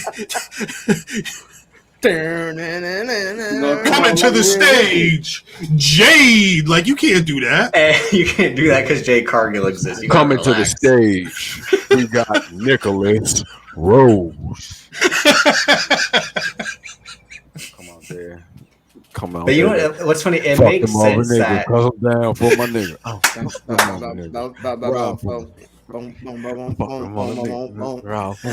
That shit is hard for no reason too. It's my wife's favorite song. How long did it take them to make that beat? Dun, dun, dun, dun. It literally just goes up another octave. It just goes back. Doggy It's kind of repetitive. Oh yeah, but watch this. That's what I mean. Like I always like behind the scenes of music docs. Like, how'd you make that? It took me 5 minutes. All I did was just. That song was on like 6 niggas' albums. Mr. Magic had on his album. Every one of them niggas. Album. Snoop Dogg had her on his album. Whose song is this? All of them. Trying to keep it on our album though. Down for my niggas. Yeah, C Murder definitely had this on his album. That's And weird. Snoop Dogg. That's And Snoop. Dogg song. And Snoop. That's crazy. Yeah, my wife went to school in the South, and she said, "No matter." She's like, "Yeah, my favorite song is After Mother Niggas." Because I ride for my niggas. And then later on went come on here to with boo. me. I won't with you. Come here. You got the right idea. She wanted to boo where the Eagles play later. Full circle. Right. God dang right. See. But, you know what's funny is that the Nikki almost a superhero coincides with like she was Nikki Cross. Karen Cross comes up. Vince McMahon hates people with a similar name. You can't. That's why he had to be Robert Roode. But why he look like Mortal Kombat? No, he don't. He look like Demolition Jr. Yeah. Why? He got the same name. It's just like, yo, I'm a new nigga. Look at him. He's a gladiator. Look at him.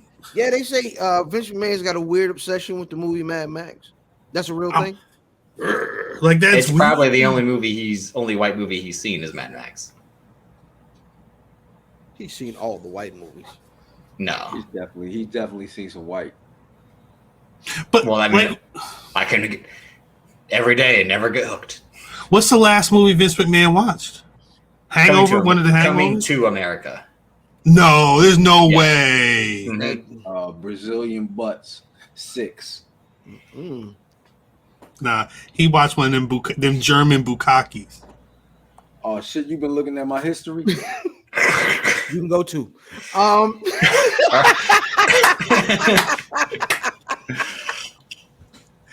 That's my assumption. It's all in the little bowl. It's Karrion Kross showed up with that gladiator attire that one time, and then Vince McMahon's like, "Yeah, look, he's Spartacus. Look at him.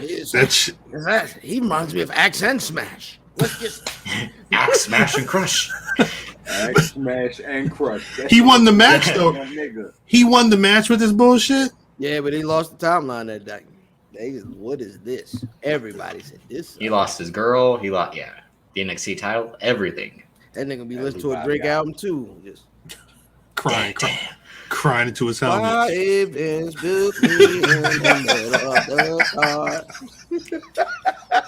You said you'd call. I'm on. You gonna be singing tonight, my nigga. You gonna be singing tonight. Yo, Drake. Like math last week, like every week. Drake featured Karrion Kross. It's called "I Miss My Entrance." That's good. No, that's good. Fall prey to the sixth god. Jesus. I mentioned Damian. Is Damian Priest the best person on Raw right now, aside from Bobby Lashley? Yeah.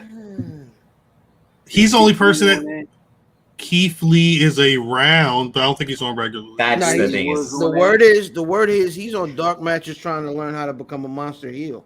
He's like, because that nigga his promos be like, I'm Keith Lee. Right. I'm gonna hurt you. Eating honey sandwiches and shit, and buttoning his fucking sweater before he goes to bed. That's what it seems like. Hurry up, figure out what Top Dollar take your spot, nigga. You gotta do something. Nada.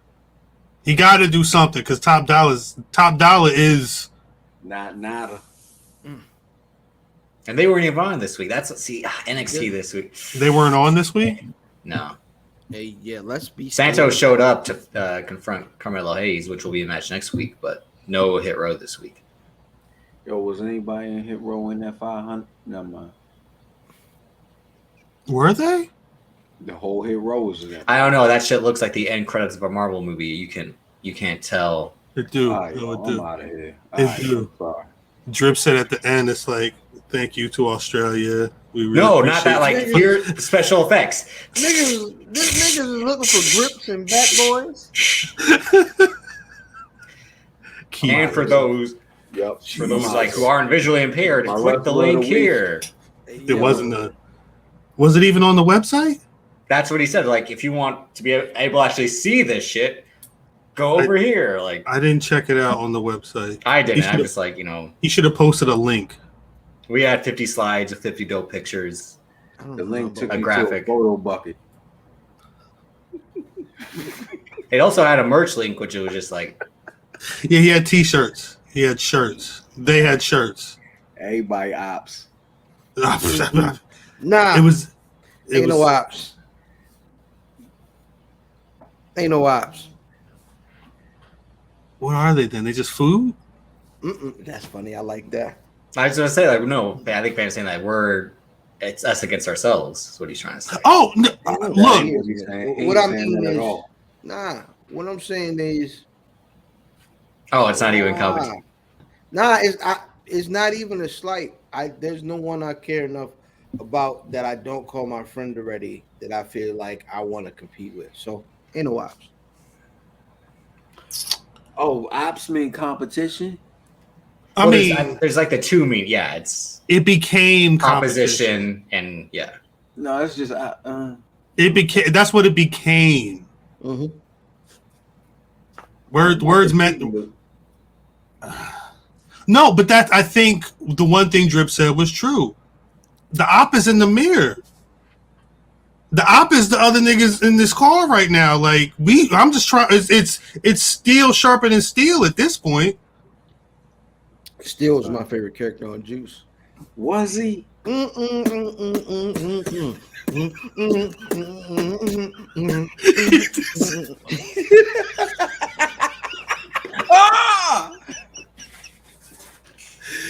nigga was pouring. He was making. I ain't see none of that. Eggs. I was doing the Gucci with the boombox. Fuck. The sad part. Remember when his brother got him in trouble, and he pulled him out the bed off the top bunk. Yeah. Why my cousin had the same bed sheets with the airplane? I saw the first time I saw him. I said, "That's Mike House." That's Mike House. Did you actually believe that when you saw movies as a kid that like it took place in real life? No, I wasn't an idiot, but I mean, What do you mean? What do you mean in real life? Oh, you Well, mean like, actual real life? Yeah. I mean, like Turbo and Ozone really be hanging out at the on the ceiling at the junkyard with the gay guy and the. Well, like white I guy. saw Batman and Robin, then I saw Spy Kids. I'm like, what's Bruce Wayne doing in this movie? oh, Well, not even this movie. Like, what's Bruce Wayne doing here? Like, that's what happened in Fast 9 when they didn't call him John Cena. That's why okay, he got stop upset. it, stop it. You're like, his name is Cena. Hold on. What's Samuel L. Jackson name in Star Wars? Mace Windu. Mace Windu, nigga. That's Jules Winfield. A Capital One commercial came on, and pre-algebra goes, "What is Mace Windu doing?" See, thank you. See, that's how I know he's my guy. He's fucking my order, but still. Wait until he finds out that Mace Windu uses the same colorful language his father does. Facts. The fact that he said Mace Windu lets me know he's nerdy as shit, and I respect the. Because he said Mace Windu. Nobody even talk about that nigga no more. When he finds out we use the same language, he's gonna say, "It's so real." You don't know nothing about that shit. It's so real. Jesus Christ. He didn't even do Nick Fury. Like, why would? No, so his eyes fixed? He don't know that. He don't know that. He doesn't. Oh, know okay. The Marvel shit like that. You're a terrible father. Except for Spider-Man. You only like Spider-Man. Again, before we get to AEW, I wanted to point out too, and Fan was the one that put me onto this. It's time for people to start reevaluating Xavier Woods. Yo, nice. He had a match with AJ Styles this past Monday. I watched a little bit of it on the YouTubes, and yo, nice. Nah. I mean, he had a great dance partner, but he was doing his thing. But you don't have to reevaluate it because it's just like Andre 3000. Them verses come every 6 months, maybe 9 months a year. Every 9 months, you get a motherfucking Andre 3000, and it's fire. Why? Are you saying he's spitting that? He's got that fire. Why is it fire? Because he only gives you one a year. Nah, if we got one mediocre match a year, it would be a mediocre match. No, what I'm saying is, look at his like Cal said, look at his dance partner. He had a great dance partner. When was the last time he had a fire match? I mean, other than Monday night. Fuck, it was with AJ and Omos. Monday night was 4. Outside it was their tag matches. It was their tag matches, maybe. And the shit they was doing with the Street Profits was before then, yeah. I don't know. He had a banger with somebody. Was it Riddle? Him and Riddle.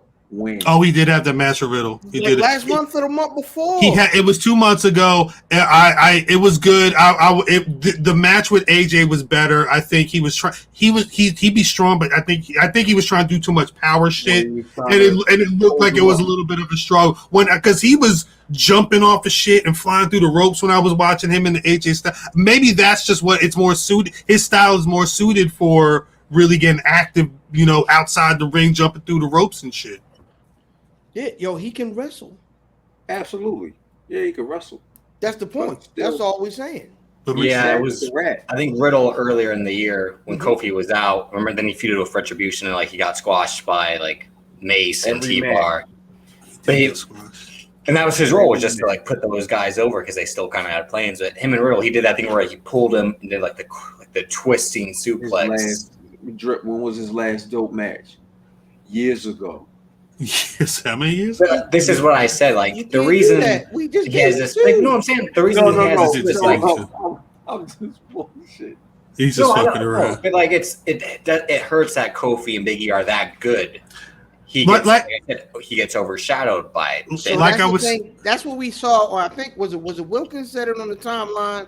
Was like we're gonna have a conversation that Xavier Woods is the best work in New Day or something like that. Now listen, Oh, he did say. I saw. I'm not jumping out that this window, is- but what I'll say is He the could problem- have been if he wrestled early on. I think the difference between him and like a Kofi is Kofi's a little smoother in ring. He's What? smoother in ring, and so that's his matches are gonna come across better.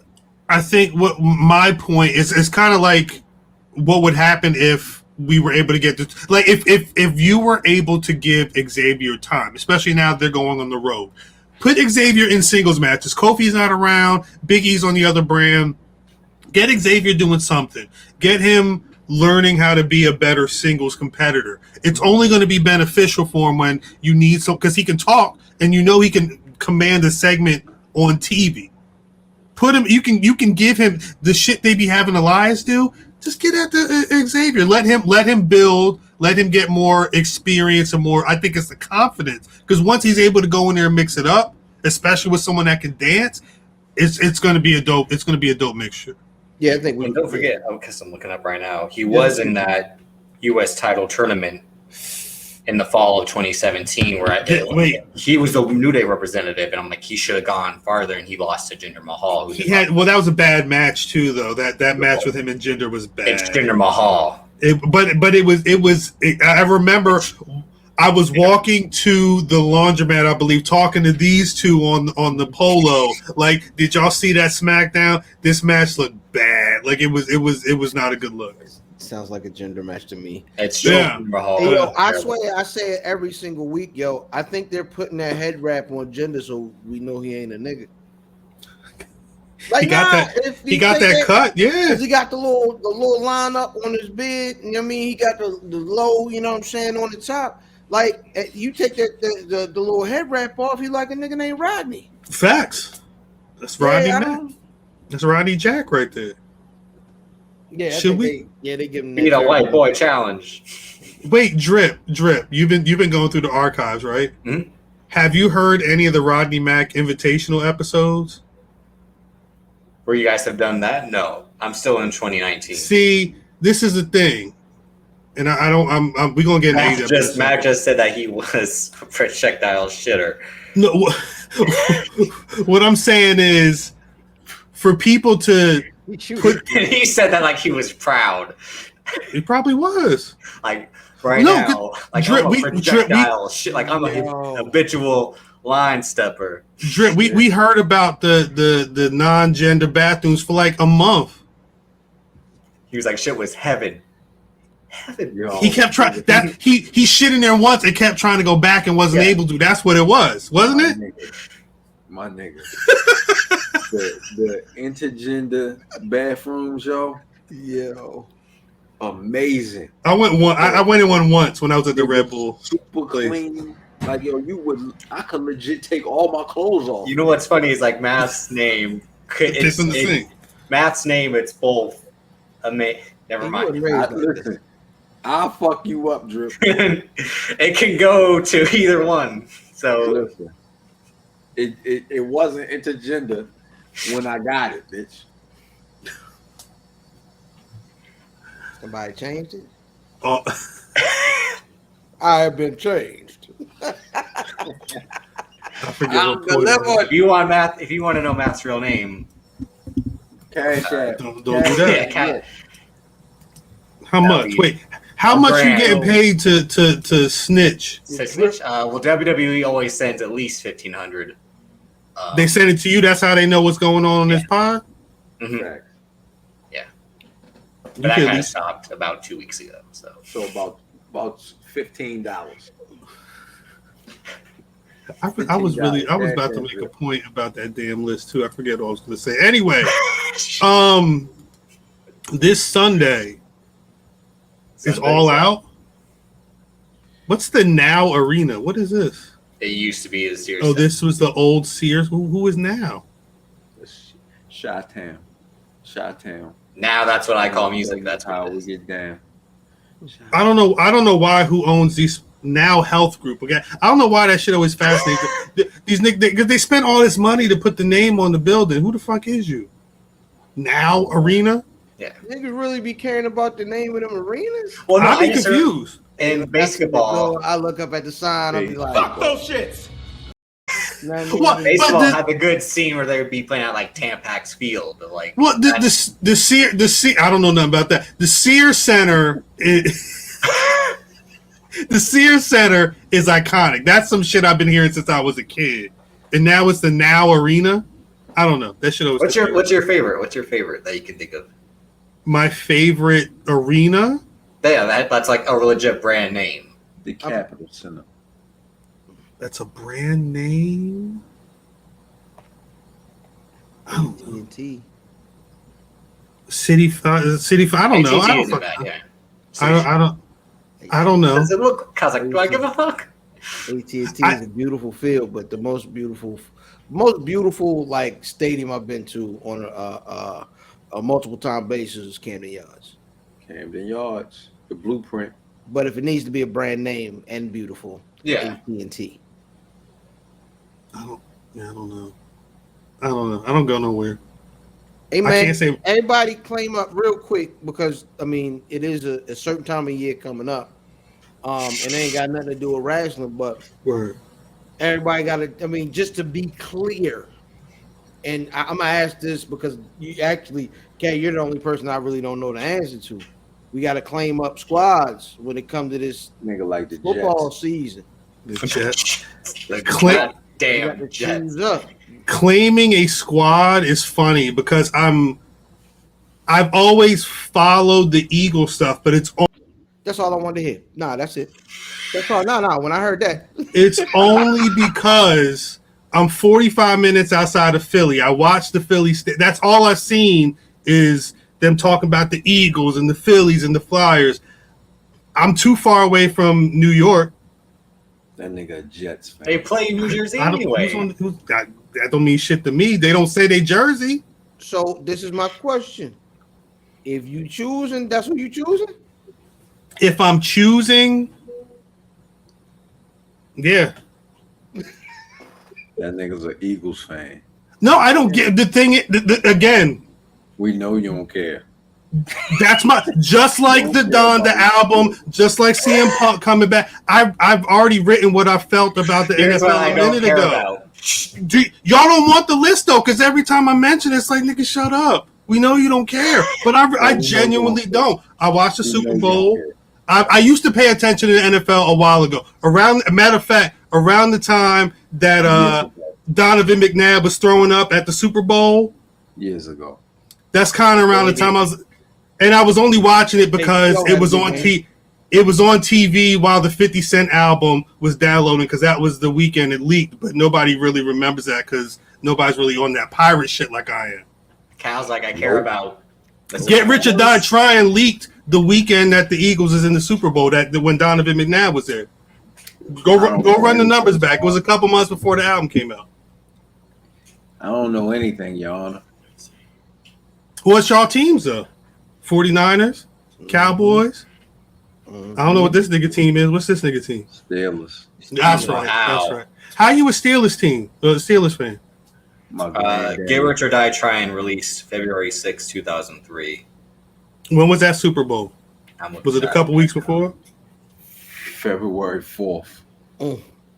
It definitely leaked early. Let me get the data when RNS. Sorry, well they dead, so it don't matter. No, 50 Cent, Get Rich. Well, the Super Bowl in 2003 was the Raiders versus the Buccaneers. Donovan McNabb would have been. What year was it? McNabb played in the Super Bowl in 2005. February 6, 2005. When was that 50 Cent album that came out? There's a 50 Cent album. Let me see if he has one. Is that the Massacre? Nah, I'm thinking of the first 50 Cent album. Nah, the Massacre was supposed to be Valentine's. Massacre came out in 2005. Massacre is March 3rd, 2005. So you're So probably if there was thinking a of leak right before it, it would have been the Massacre. Yeah. It had a Baltimore Love Story on it. That shit was hard. Yeah, it would have been. That was a good song. I didn't like that album as much, though. I don't think it. Because I remember watching that Eagles Patriots Super Bowl because Will Smith did the intro for like Philadelphia Eagles. Yeah, I won a DVD. I won the show DVD because of that Super Bowl. Bitch, get in my car.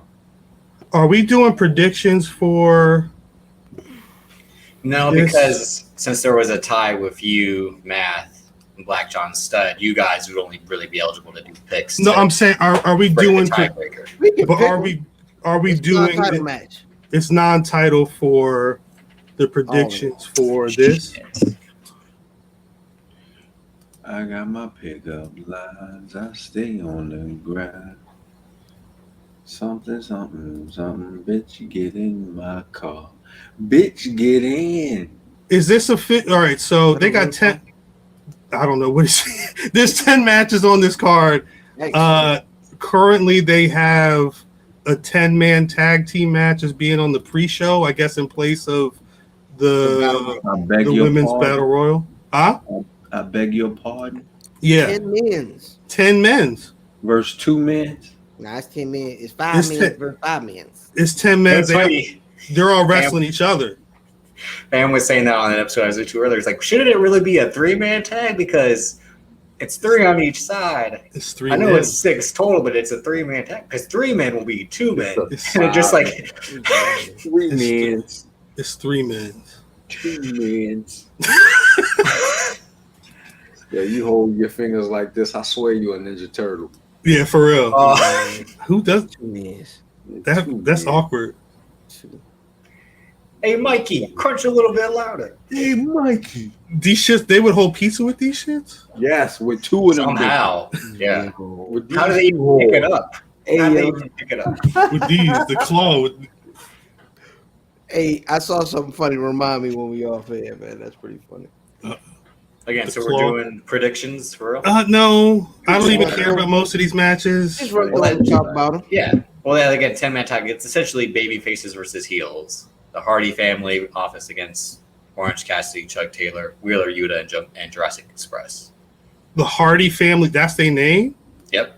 The Hardy. And it's all tag teams, which it seems like a stupid statement at first. Be like, no, Matt is a tag team specialist. Who is Wheeler Yuta? The Asian cat. Yeah. It's supposed to be like Orange Cassidy's protege. He trained him. He's on there a lot? I never see it. As of the last 3 months. Yeah, he's been on Dynamite a few times though too. Yeah. I don't know who that man is. All right. The 21-woman casino battle royal for AEW Women's World Championship match. That's not the same night though. That's same night. It's going from the Pre-show. from the pre-show to the main card. No, I'm saying the match at they don't have the women's championship. It's not immediate. Though, right? No, it's a future. It's like how the Sonic Ring match was for a future title shot. Sonic Ring. Oh, you mean Money in the Bank? What you think? They got all the black women in this match. Nyla Rose, Thunder Rosa, Big Swole, Red Velvet, Jade Cargill. Jay wins. There's one woman to be announced. You think Jay's going to win out of this? Yeah. Or TBA.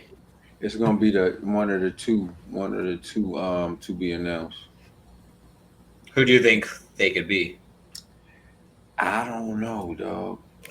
I don't know. I know one of them is Ruby Riot.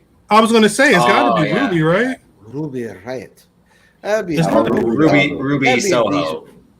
Ruby Soho. No, with the way she's being built up, this would make the most sense if she makes that appearance on the show. Fuck yeah. I figured that's what happened. Yeah, I figured that's exactly what he happened. threw that shit right on like the hat hook in a movie. Like Ruby. We'll see. Kelly over here. If Jade Cargill wins, she can afford to lose the title match, and then to show that she isn't ready, and then win later next year. Like you get stronger and stronger. Why niggas can't just win? That too. Like why we? They don't always got to build the white people to be like, all right, so you're gonna lose right here, but when we gonna have you win a lot, and then you're gonna win. Usually, it's hey, take this, go have fun. Britt Baker's gonna hold that belt for a while. They finally got her with it. Yeah. That's who they wanted, and she built herself up to be that pillar of the women's division. She can't wrestle, but yeah. That's always been my thing. Adam Cole looking at her like, damn. I get that people like her, and I get that she can talk, and she's got she's got a. I mean, hey, she's got a character. She compared to a lot of the other women who are doing not as much. She's a whole doctor, like for real. I don't know. In terms of effort, she's doing a lot more than some of the other people on the roster. Okay. Yeah. It's like with Becky Lynch. I never saw Becky Lynch. So let me ask a question then. Because this is what I don't understand. The whole internet loved Britt Baker, and this is what they say. But I sound crazy when I'm like, why should I care about CM Punk? When it's the same situation. Why?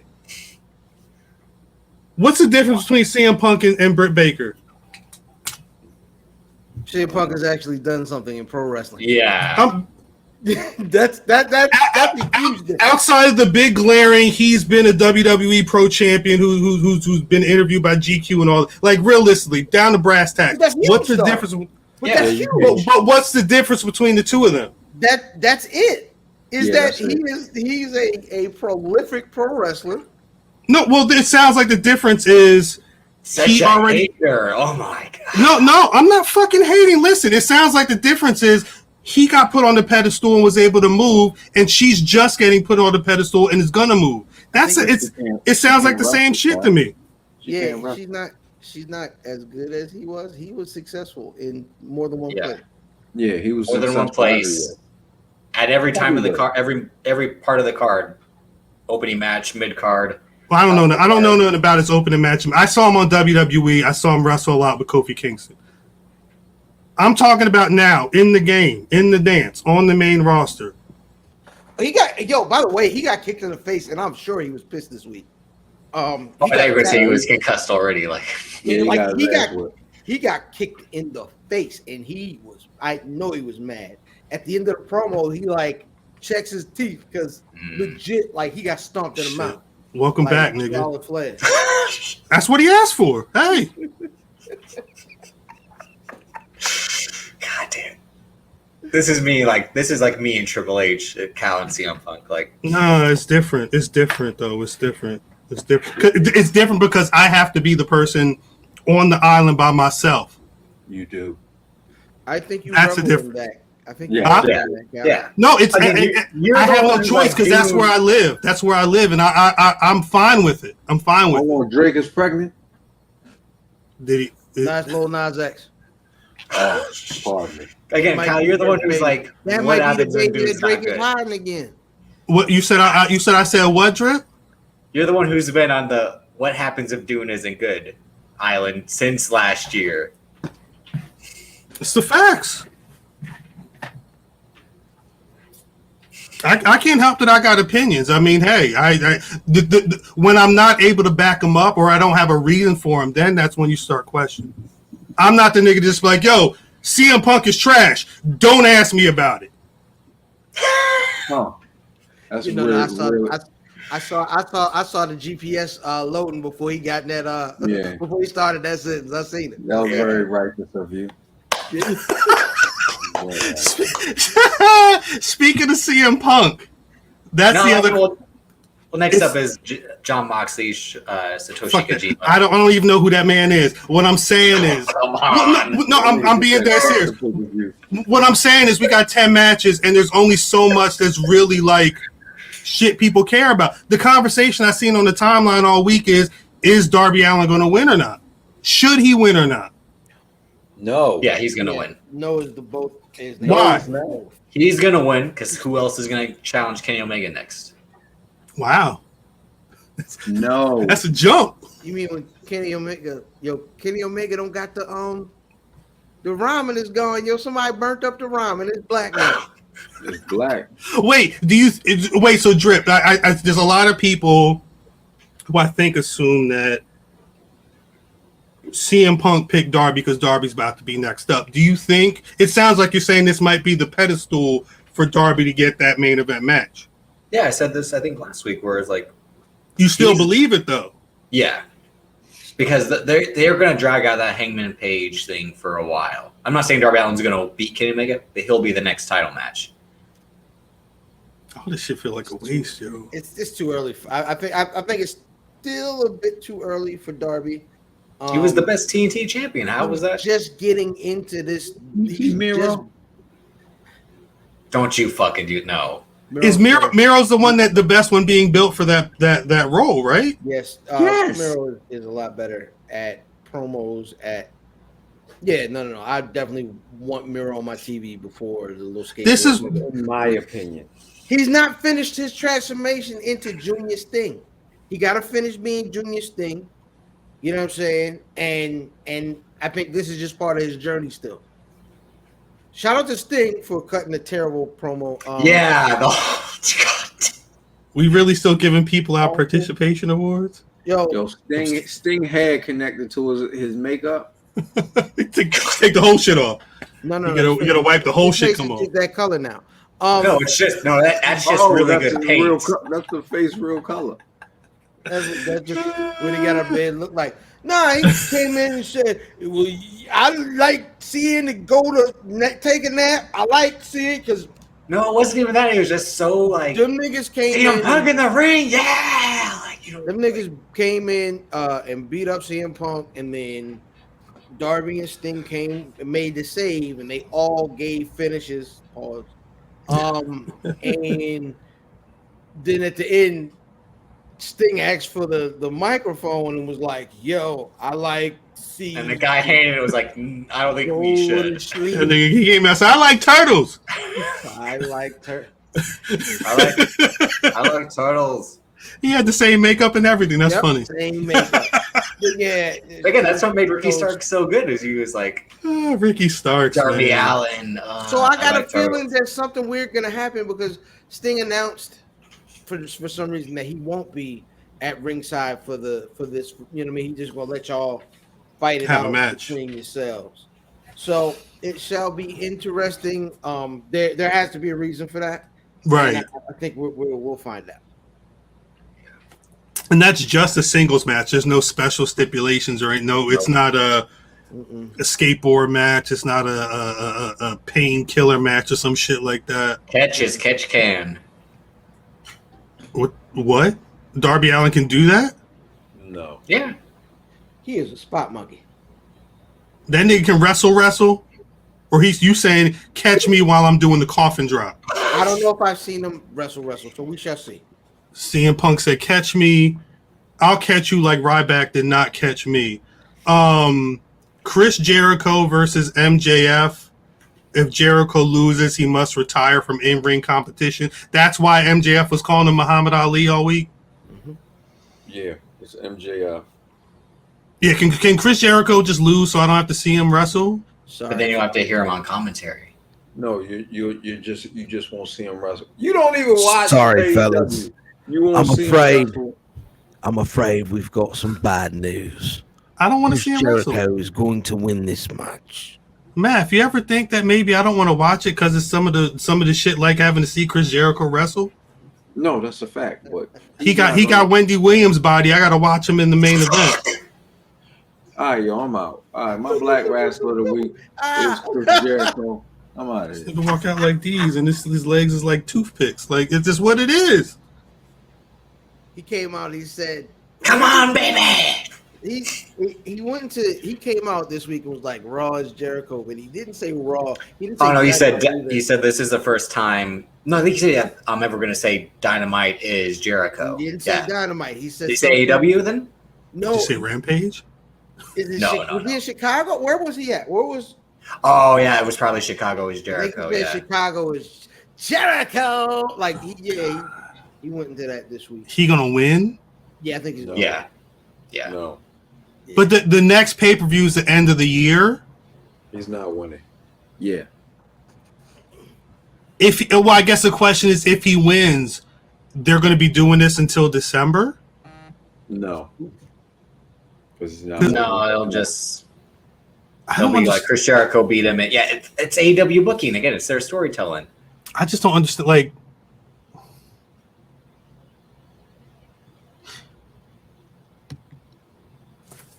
the way people talk about AEW performers, you would think they were already stars. So I get confused when there's a lot of this conversation about matches and moments that are going to turn people into stars that I thought were already stars a while ago.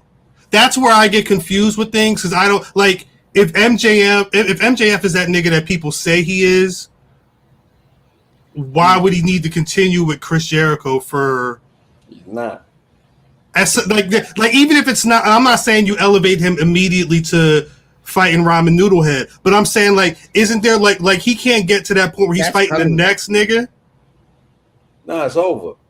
He's What's about over? to get there. This Chris Jericho shit is done. So Unless he wins. He's not going Even to if you win, no, even if Jericho wins, that's done. it's done. Yeah, this is the end of it either way. Because at this point, Jericho's fighting for his career, not fighting to prove he's better.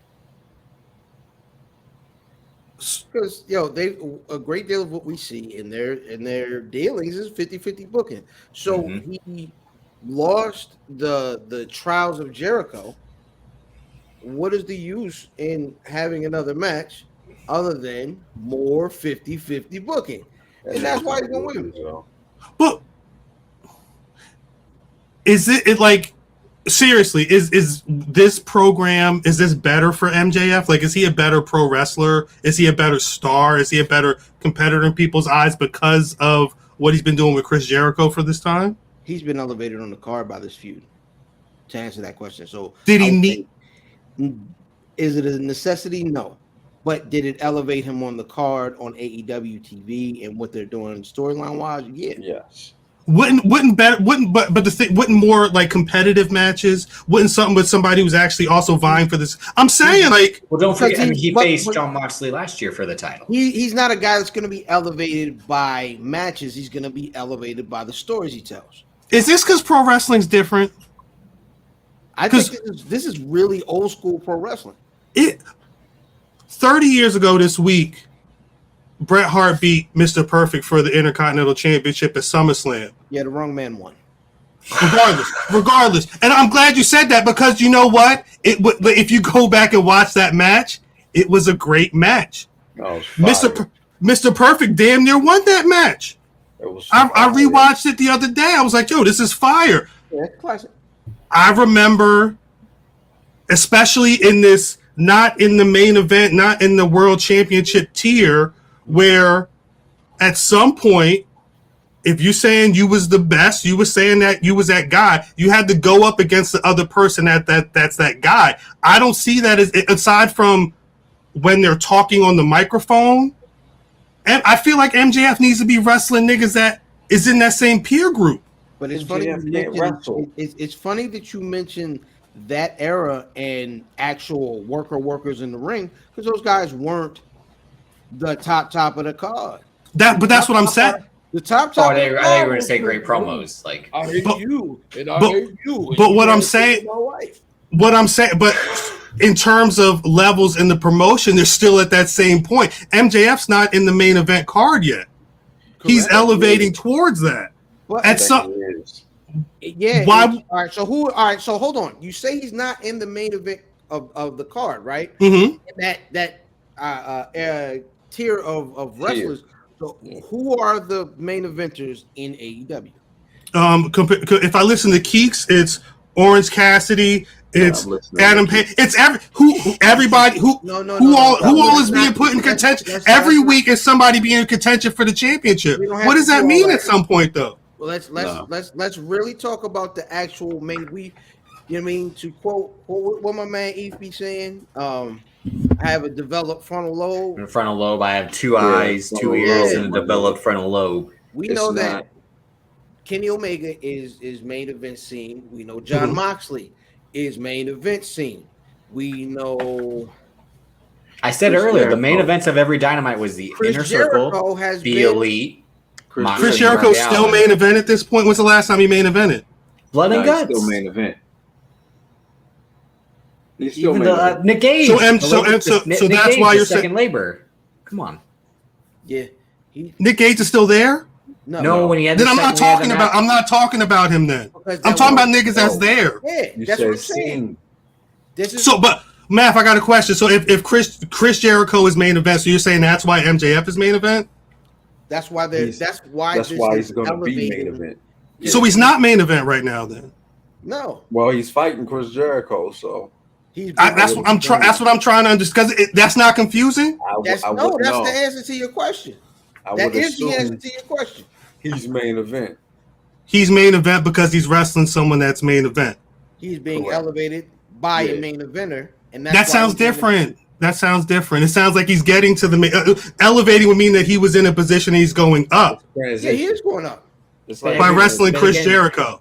Yeah, Every feud he had has been Cody It's main been- event, John yeah. Moxley main event. Cody's in the main event right now. No, when I'm saying the feud with Cody, Again, Cody's I'm the just main trying to establish. I know, I'm just saying, trying to like, understand. The whole point was to try to turn MJF into a main eventer, but he's literally had every feud with a main eventer. And So now the he's goal just is, like, becoming a one day main when- eventer. Cody I has guess. a main event. This is. I think this is. No, his he first will. Come on. touch of the main event here. This is his first real like putting That's his like- toes in that main event pool. This is the it's first like time. asking if Hangman Page is a main eventer that He will be. He started in the main event, didn't he? he's a main eventer that chills underneath the surface, my nigga. He's a main eventer that got one main event match, and then they haven't put him up yet. In that he's not, but that's the thing. He I don't fought think- I don't- Jericho for the title though. That first title match was them. Right. He's a I main don't event. think. Yeah, I don't think Page has been in the main event scene. No, he hasn't. But he's a main eventer. This is what I'm trying to establish. Is what I'm saying. I sound crazy, but it's confusing, So and it's AEW. I think it's two different deals. I think so. I think Hangman Page will be a main eventer Correct. Mhm. in No, AEW. well, He is not now. I think He he's is a not- main he's- eventer. He's not in that scene. He's just not in the main He's not in the scene. He's So- not in the scene. All right, everything we're talking about here is in relation Semantics. to AEW. That being Right, the case, right. I was about to 100%. say we're it's because only they're talking about people in the actual main event scene in AEW. Okay. And that has been a very limited amount of people. that's what I was saying earlier. Like if And you look at those it's main been events, Moxley, Omega, Jericho for sure, and then everybody else. Anybody else is really a question mark. Those So are Orange Cassidy's not a main eventer. no, then. No. absolutely No. not. Is he a star? Yes, Yes. Okay. Who else is who? He's a star that they made. No, Yeah. he was made before then. Well, but yes. to Yes. most people, yeah, He became a yeah. star through AEW. Yeah. yeah. he was one Internet of to those guys that they mainstream. loved him coming in because he had that indie buzz. So he came in with some heat, but people know him on Earth because of AEW. Was MJF a star before, or he was a star before he got to Because of, AEW? like the stuff he was doing in MLW, it's kind of the same deal. Is he was known for being Eddie Haskell looking like super heel, old school. And that- heat. And now he's in the main event. Yep. Yeah. Where is he in line for the end result of the main event for a title shot? If because Hangman heel- Page because dethrones heel Omega, it's MJF after Hangman Page. Let's see something. Oh, he's like second. Yeah, he'll be. You know what? He'll be the top heel once Jericho's gone. All right, I'm They were looking. saying once Omega loses, yeah. These are yeah. as of September 1st. Hey, that's what I'm saying. Like the goal is for Page to defeat Omega, conquer that storyline, then MJF beats him probably immediately, so Hangman has another. This pick. nigga's not even in the top 5. Who? Of what? Don't say their rankings. Cal, AEW come on. rank? What do you mean? They gave up on those after a month. Drip. Who? Wins and losses matter there, though, right? How else am I supposed? How else am I supposed to determine this stuff if I don't go by their rankings. It's pro wrestling. Yo, So do I not? I believe like the rankings in AEW, like I believe the rankings in roller derby and boxing. You remember the goons from roller joints. derby?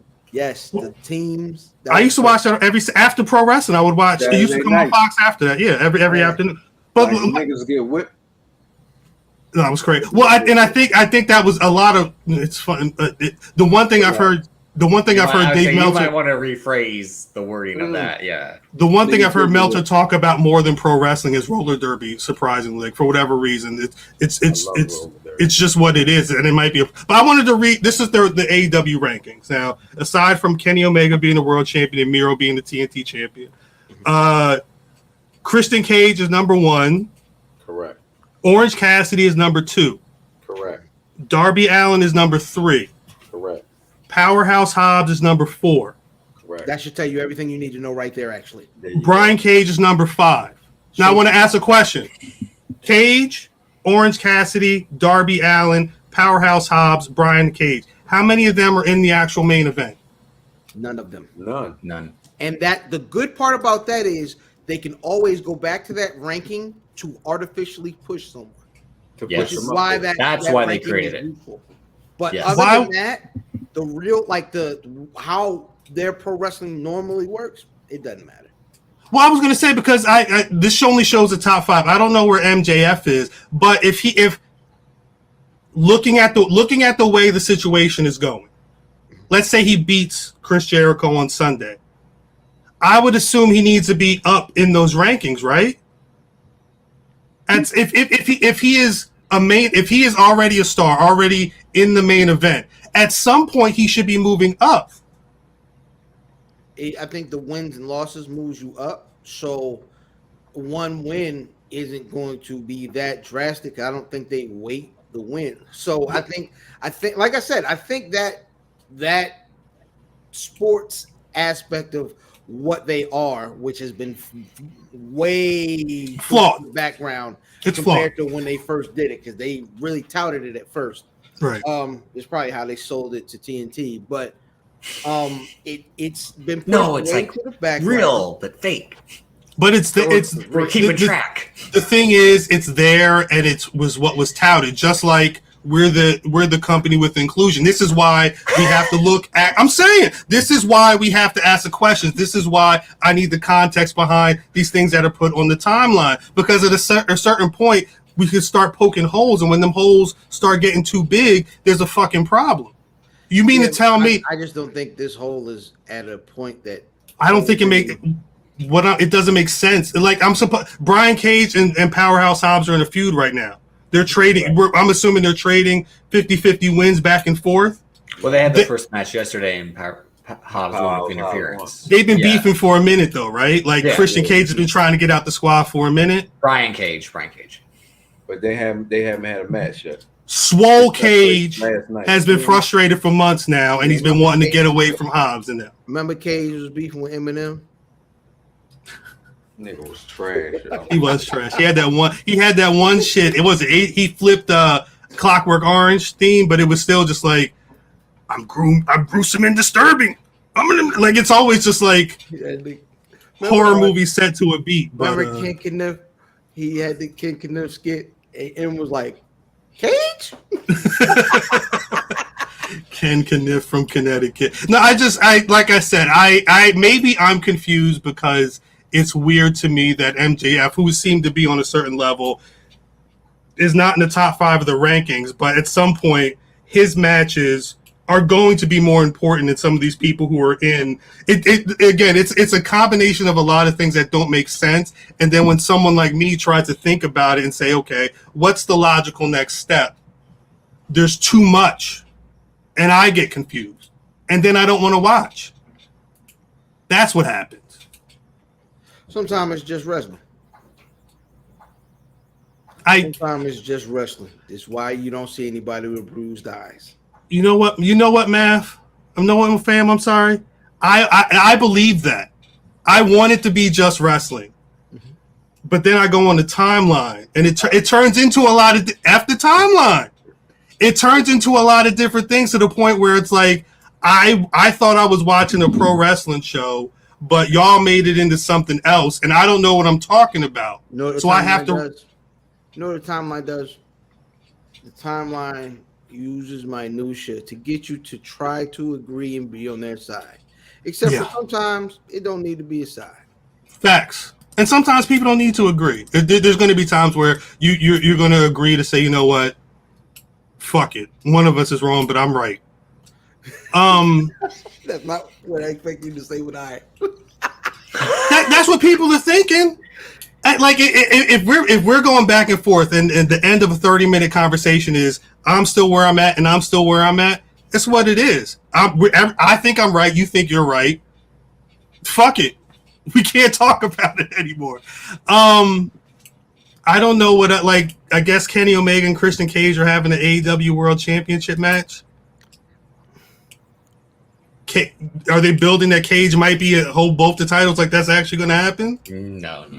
Like I said, the Kenny Omega story was I beat John Moxley for the title. I beat John Moxley in his own match. I beat Pac and Orange Cassidy. I beat two guys at once. I beat Christian Cage, a future Hall of Famer. I hold all these titles for what purpose? Just to show everyone who doesn't know me that I'm that good because I held all these titles everywhere. I beat the best guys over there. I beat the best guys over there. Yeah, I'm sorry. Wake me when Christian Cage starts responding to Chris Bay's emails. That's all I want to hear. I really don't care about the rest of this show. Is this your mates? I don't. Get the fuck out of here. I don't care about the rest of the show. Fuck. Did we talk about NXT? We did. Did we talk about NXT? Yeah. Y'all got one more week of regular NXT. Anything that's taped, then I hope they hit roll up because Pritchard and Vince do not know what to do with the blacks. Starting September 14th. So what you're going to do is you're going to lose the title in about 30 seconds. No, facts. Hey, Swerve, do you like pancakes? I got a swerve for you right now. That's good. We'll see. New logo. So you're new. What is he? Pop. That's what they're looking for. Which one is Crackle? Yeah, no, we're not doing snap. No, that's what it is. It's Pop, and her name is Kayfabe. Yeah, you think Vince McMahon is going to hear Snap and Crackle and not go with a pop? You think he's not going to do that? Do you think he knows the Rice Krispies are? That's the height of his comedy. That nigga eats shredded mini wheats without no sugar on them. He eat mucilix. Cocaine on them. Yeah, I was gonna say he eats protein powder laced with crack. Okay. I need my pre-workout. I don't eat it. Patterson, how many times I told you not to mix the Coke with the fucking protein powder? Jesus. That nigga, he still be working out though. He ain't never going back. I saw him on the timeline working out this week. Shit don't make no sense. Old ass. Hey, he was in the sled this week. He probably kill all of us right now. You think you could beat Vince McMahon in a fight? Fuck no. Well, who am I beating in a fight at all? I mean, come on. Matt, if you think you one hitter? I'm washing this old clean, right? Clean. I'm washing this old bitch. I ain't gonna say clean. I'm definitely gonna wash them. That nigga getting tackled. Them quads gonna go again. I would say wait till Vince McMahon's like Bob Barker and Happy Gilmore. Damn. I'm not boxing Vince. I'm not boxing Vince. Okay, Vince he said I gave Brett a free shot because if it was fair, I would have. You know how niggas know Brett be lying. That nigga told niggas he hit him with an uppercut. And he had a black, He did say he hit him with an uppercut. You gotta. Who knew? Have you seen the Canadian uppercut? You don't know what the fuck he hit the nigga with. Cut it out. The Canadian. You never saw it coming, eh? Canadian uppercut. You should be the next breakout. Uppercut. Oh, come on. That's the finishing move. The Canadian uppercut. You know nothing about this. Shit, the Canadian uppercut might be the name of the episode. We got a couple of good contenders up there. I think that's it. Actually, there was both sides of the globe for Samoan pro wrestling family. Joseph Fatu was officially signed with a group. Math was talking like about J names, don't they? The whole squad is J's. Jay, Joe, Josh. Jacob. He's Jimmy in this. Corn, and I don't care. The Kardashians followed the Fatu template. We got No, Kim, facts. we got Chloe, we got Courtney, we got Ken. Yeah, they wanted to make sure. Never mind. Kill all you niggas. Joseph Fatu's in the same class with Bobby Stevenson, who is Gable Stevenson's brother. Stevenson. Everyone makes him. It's just Stevenson. There's no end. It's like what's the white comic that goes to all the black shows? Gary Owens. Gary Owens. No S. Bobby Stevenson. Yeah, Gary Owens. Gary Owens. No, that's his name, Gary Owens. And Joshua Dawkins from Florida. That is Daryl Dawkins' nephew, 6'1" recruit. The white one's from Minnesota, funny enough. Black Rasslin Alliance didn't put anything about the white woman up there, so I don't know who she is. But Joshua Dawkins has won 3 championships on the independent scene, including the Pro Wrestling 2.0 World Championship. So, I guess. Does Gable Stevenson sign because his brother's there? Is this a like? Probably. Hey, nigga, you want me? You got to take my family. Yeah, that's what they did to the Hart family, right? LaMelo Leangelo, like. That's literally what they did with the Harts. They said, "Look, we're gonna buy your company, but we're gonna sign your brothers. Don't worry about it. We got you." And then all them niggas was going except for Brett. Whatever works. Shit. But yeah, on the flip side of that, Rikishi was tweeting that his 16-year-old niece got murdered. Wow. And he's looking for help on that. I mean, shit. Okay, that wasn't just me. I was making sure. What happened? You were transforming.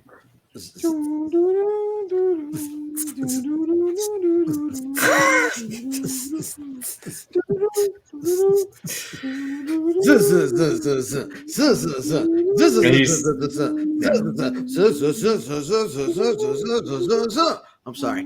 Oh shit! The cowbot broke. Yeah, 100. Cowbot broke. Yo, I guess we have to wrap it up. That being said, do we have any black wrestlers of the week?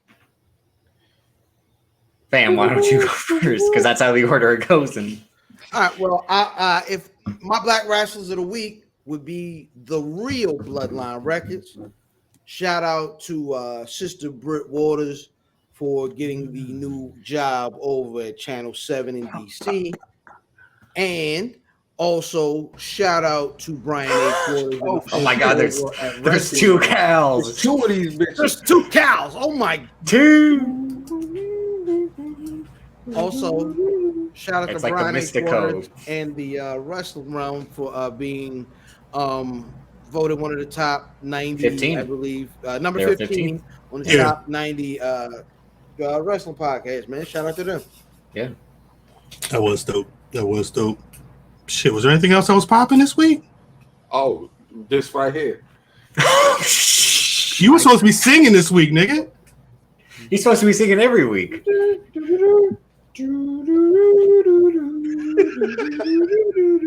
For Hardcastle, son. Yeah, but now get up and start doing some uprock. Let me see what you're really working with. Pause.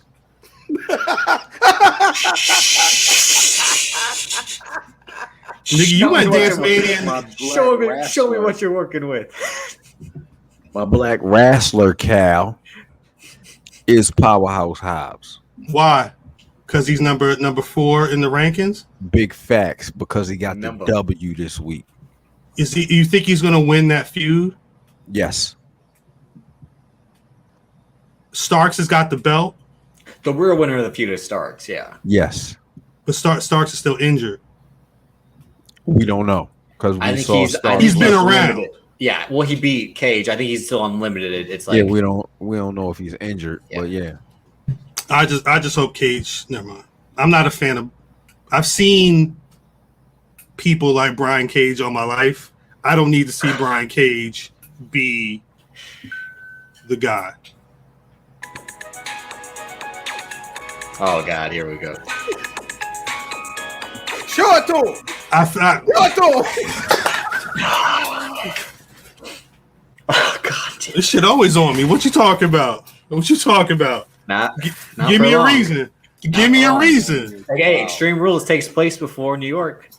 Maybe I'll just come over there, take that shit myself. I hope John Cena ain't got a match on it so you can lose. Because you're going to pick the wrong person on that match. I'm out of here. My Black Wrestler of the Week It happened last month. is Chris Bay, strictly because he had a pick with Mickie James and Melina, which is everyone from 2006 to now. Like a dream threesome is with those Are you two. fucking kid? Is that what you get him out of See here? how he act when Drake ready come out? The Certified Lover Bay. Come on. I always wanted to mess with me. But again, for the meme last week with is this your man? He was on some Roman Reigns shit. Chris Bay. The merch, all of it. He did drop 4 shirts in like 1 week. You can't get the one. Next Impact World Champion. The Baylor. I hope. Shit, need to be next AEW hope World so. Champion. My Black Rass of the Week in a swerve might be Giant Omos. Only because there was a botch on Raw this week. I'm getting out of here. John Morrison tried to play off a jumping twist flippy nigga from the steps, running into Omos and getting a clothesline, but he fucked up. He fell on the ground before Omos could even clothesline. But you know what? Omos said, "I got you, white man. Get your ass back up." And they ran it back, and then he clotheslined him once again. That's the only reason, because That's not how the spot goes. Do it again. when Giant Omos can make a spot monkey look good, you know that it was a weird week in pro wrestling, which is what it was. F your timelines. Before we get out of here, please let the people know where they can find y'all on social media. My name is Ilfam79 on your social media of choice. Also, you can catch me at Where's Buffy every single weekend. Okay. Math, man, you know where I'm at Math Damon. You can follow me on Twitter at Davis, aka Drip, Instagram Davis Colton DC. Shouts to Cal for coming on Banks versus Davis last week, talking past 9. Shouts to Zell as well, buying more bottles. Shouts to Eve, Black Announce Table. True. Always. That was fun. Yeah. Shout out to Banks. Shout out to Banks. Yeah, That was a lot of Banks. fun. Banks don't be talking though. I don't know if it's because I get on the pod and I take over the pod, but Banks really just be like, No, because when Zell and Eve were on, he was just letting me talk to the guests because, yeah. Banks, Shout out. get your shit off. Your name is in the pod too, my brother. Nah, he wants, yeah. He doesn't want to be Diddy. He doesn't want to be Diddy up old in the video. He wants to be. Shit. You calling me Diddy? Banks. No, I'm saying I'm Banks Diddy. text me every day at 1 a.m. He will hit a random DM like, sorry, my brother. I know what's going on right now. You can hit a West Coast accent. You sound like grilling. Hey, cuz. Hey, Don't worry about that, cuz. we gonna find that core. These mark ass niggas ain't shit, cuz. You know that, King. That's how the text I get all the time. Shouts to Banks. Banks is low key a motivator. Shouts to him. Be working. Facts. All the pods. At Cal on Twitter.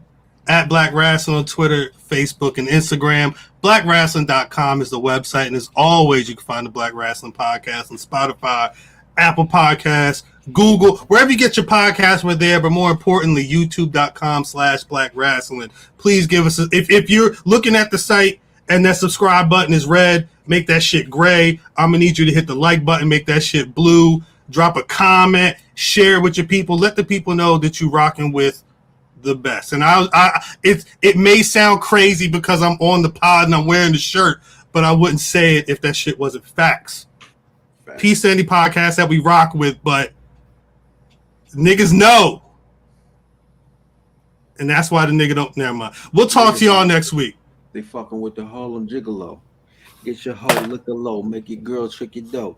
Like me or not, I didn't come up here to be liked. I came up here to get